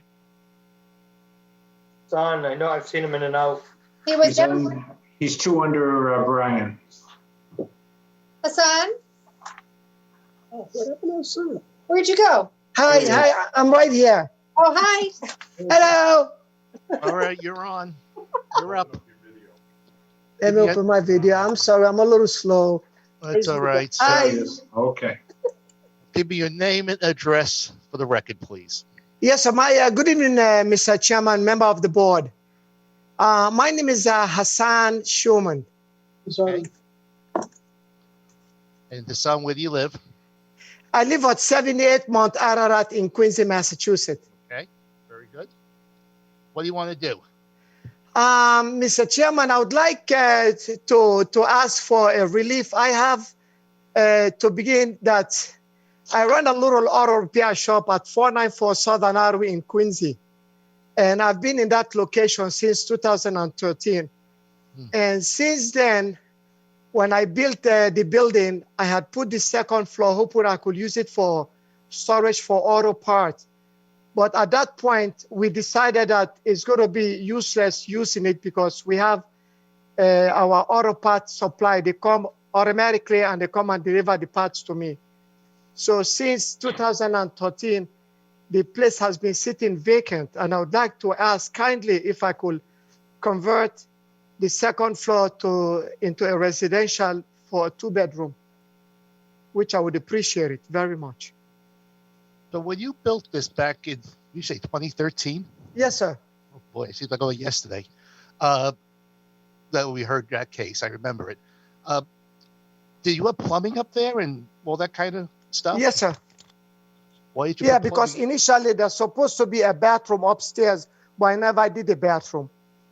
Oh, but the plumbing's up there now. Yes, sir. Plumbing and electrical is already up. Okay, go ahead. Well, do the board members have any questions? No questions. Mr. Himmel? Hassan, are you going to live in this? Hopefully, my son will be finishing college very, very soon. If 1 more year, he will be finishing college, but at the meantime, I will finish it and I will get to rent it. Yeah, thank you. Thank you, sir. Excuse me, Vice Chairman, could you please explain to the applicant that we have four members? Thank you. Boy, oh boy, you'd think by the end of the day I'd get this, right? I got you. But, sir, we only have 4 members, as you might have heard. And you have the opportunity to continue your hearing until next time or the time after that. Because since there's only 4 of us, you would need to have a unanimous vote to be able to do what you want to do, which is not the case when there are 5 members. But we are short 1 member today. So you have the opportunity to either have us hear the case and hope that we are unanimous, or you can come back when there's 5 members. So, like, if I hear the case now, if all the board members do not have unanimous, then I'll lose it, or Yes, then you'd fail. it will fail.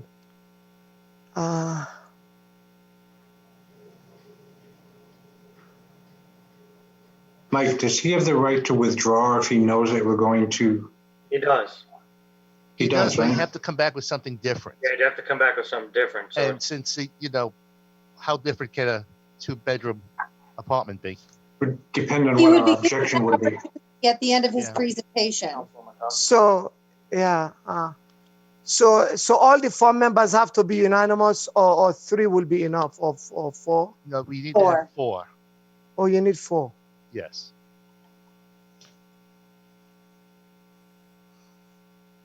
Can Councilor McCarthy speak real quick, please, gentlemen? Yeah, I know Hassan. I think a lot of folks do. He runs a good business. Thank you, Mr. Quantum, McCarthy. automotive up there.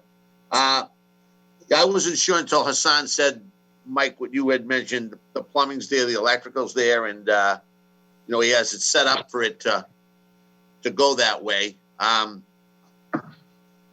only thing that just concerned me, there was no like layout or anything, or at all. It's just What is it?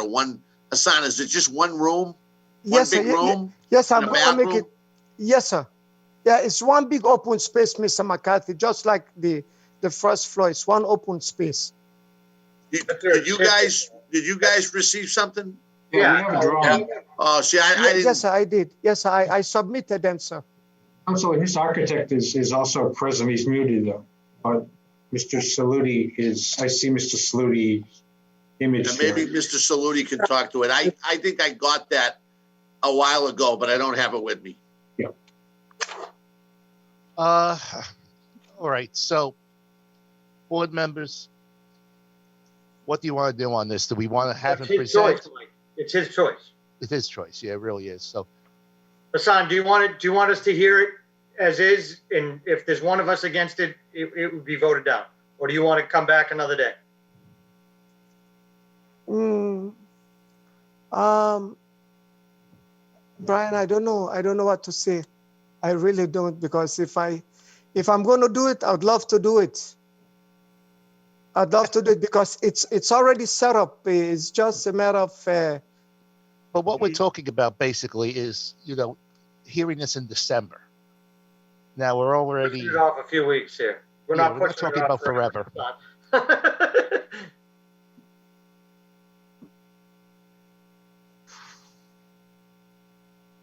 So you're going to have to make a decision soon. Yes, yes. Sir. All right. I mean, you got to make the call either way. You got to tell us either way. Do you want to explain to him that he has the right to withdraw after we hear it if it appears that we're not going to vote in his favor? And he would have to Brian, revise? stop. Okay. Hassan, did you hear what Mr. Chin said? No, sir. Say it again, please. Well, that you would have the right to withdraw this without Okay. prejudice if you're getting the inkling after your presentation that one of us is going to turn you down. I will. But the problem is you'd have to do something very different than what you've given us. Now, again, And it would be a lengthy process. you'd be starting from scratch. You're looking at 2021. Push it to December, Hassan. Okay, December. I'll go for December. One number 3. Noreen, Yes. the 15th.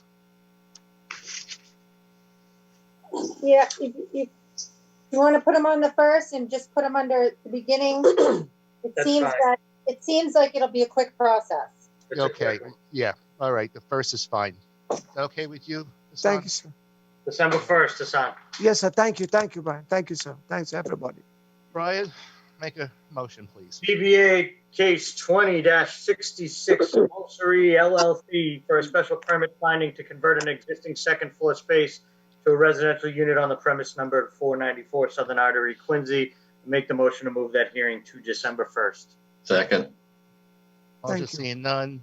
Roll call, please. Mike Coveyas, Yes. Russell Chin, Yes. Brian Riddell, Yes. John Himmel. Yes. Thank you. Thank you, everybody. Thank you. Sorry for this. Thank you. Sorry. We have Okay, one no, more. we have- one more piece of business tonight, and Mr. Duke is going to tell us about it. Thank you, Mr. Chairman. Board members, I'd like to ask you to confirm and reaffirm and clarify an original decision you made a month ago on 73 Liberty Street.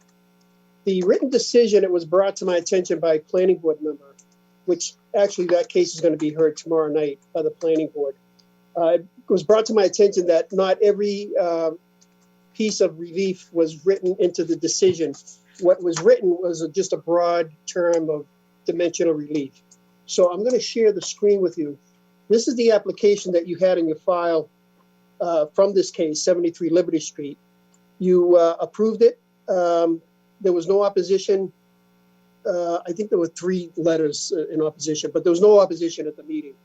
But if you take attention to the center column, you'll see those are all the different dimensional relief that the applicant had applied for. It was presented by Bob Hernandez. So we're going to just we're going to clarify the written decision and reaffirm it, and we're going to state each one of those in the new decision. So I'm asking you to reaffirm and clarify your original decision, and those all of those setbacks and dimensional relief figures will be in the new decision. Okay, so do we need to open that or anything? Like, no, it's more of an administrative clarification. I spoke to Jim Timmons. This decision tonight doesn't change the relief that they received. Doesn't change anything. It just again clarifies and makes it. It just clarifies the original relief. Okay, so in other words, we could just say, yeah, let's do it, or should we have a vote now? Make a motion to do that. Yeah, to clarify, make a motion. And that we're going to just to clarify and reaffirm the original decision. Yes. Okay, clarify and reaffirm. Yep. Okay, I have the case number, so it's fine. Okay. I looked it up already. Oh, you're good. if you wouldn't mind, I'm trying to get dinner in here, all right? Yeah, okay, I got you. I hear you. If I could just ask, so basically the dimensional relief, all the relief they were looking for, and is, if you look down the center aisle, the center column, is the FAR, the building height, number of stories, lot area per dwelling unit, width of lot, setback, front, rear, side, green area, number of parking spaces, and number of dwelling units, all in that column. And we're gonna be specific on each one of those in the written decision. Okay. That's fine. You need me to state that in mine? No, if as long as we're discussing it and the board is aware of what we're doing here, that's really our mission for this evening on this case. Okay. And we'll print a new decision and print all of that on the decision this time. That sounds great. Thank you. All right. Everybody good? Do we have any questions? I have a question. Okay. What you got? Considering that we were all over the map tonight, I have a question regarding 6880 Colony. Did you vote to withdraw that, or what did he say, Henry Levin? Continued it to January. He continued that? January 26th. Did we do that? Okay. Yes, we 'Cause did. I don't have that written anywhere. Thank you. Yeah, that's what we did, yes. 26. That's all right. We got you. Team effort over here, Noreen. Mm-hmm. You guys rock. Okay, We're Brian. sinking ship without Marty, apparently. Oh, Who would have ever thought? Good job tonight, Michael Vegas. oh yeah, thank you. Brian, give us a motion to adjourn. Oh, we gotta reaffirm this first. Oh, we just did. Yeah. We Well, have- take a vote, please. We have to take a vote. Oh, okay. ZBA-20-40 Patnus Incorporated for a special permit floodplain variance to demolish the existing structure and construct a new 5-story, 30-unit residential building with parking on the first 2 levels of the premise, numbered 73 Liberty Street, Quincy. We make a motion to clarify and reaffirm the dimensional relief as originally proposed. Second, Second. Okay, thank you. Michael Vegas, Yes. Russell Chin, Yes. Brian Riddell, Yes. John Himmel. Yes. Thank you, board members. Thank you. Thanks. Thanks, Jonathan. Did somebody have a question there? Baker, did you have a That's question? I wrote it, so I'll give you the peace sign. No, somebody else. Elise Baker. Before we wrap up. Yep. Yeah. Hi, this is Phil Blancaldo. Hey, Phil. Hi, how you doing? I just got on the line. I understand there was a misunderstanding on the 6 Old Colony thing. Yep. Okay, we own the property now. All right, 6OC LLC owns the property. We bought it at auction about a month and a half, maybe 2 months ago. Okay. Okay, so we've retained Curtis Construction, who's gone out and gotten Farrell, Sean Farrell, to do the demolition on it. All right. Wait, so wait. But there's nothing been approved. Brian, wait a second. So we have not heard the case yet. So whatever you're going to ask us isn't on any record right now. So it's not the right forum. It's not the right time. I just Come back wanted in to clarify January. that wasn't us. Yeah, no worries. Move to adjourn. Make a Yeah, motion to adjourn. Yes, please. Anyone want to second it? Thank you. Second. Roll call. Michael Vegas, Yes. Brian Riddell, Yes. Russell Chin, John Himmel. Yes. Mike really wants to adjourn. I'll be right over your house, Brian. We can eat together. He's hangry. Yeah. Put your mouth, John. Thank you, everybody.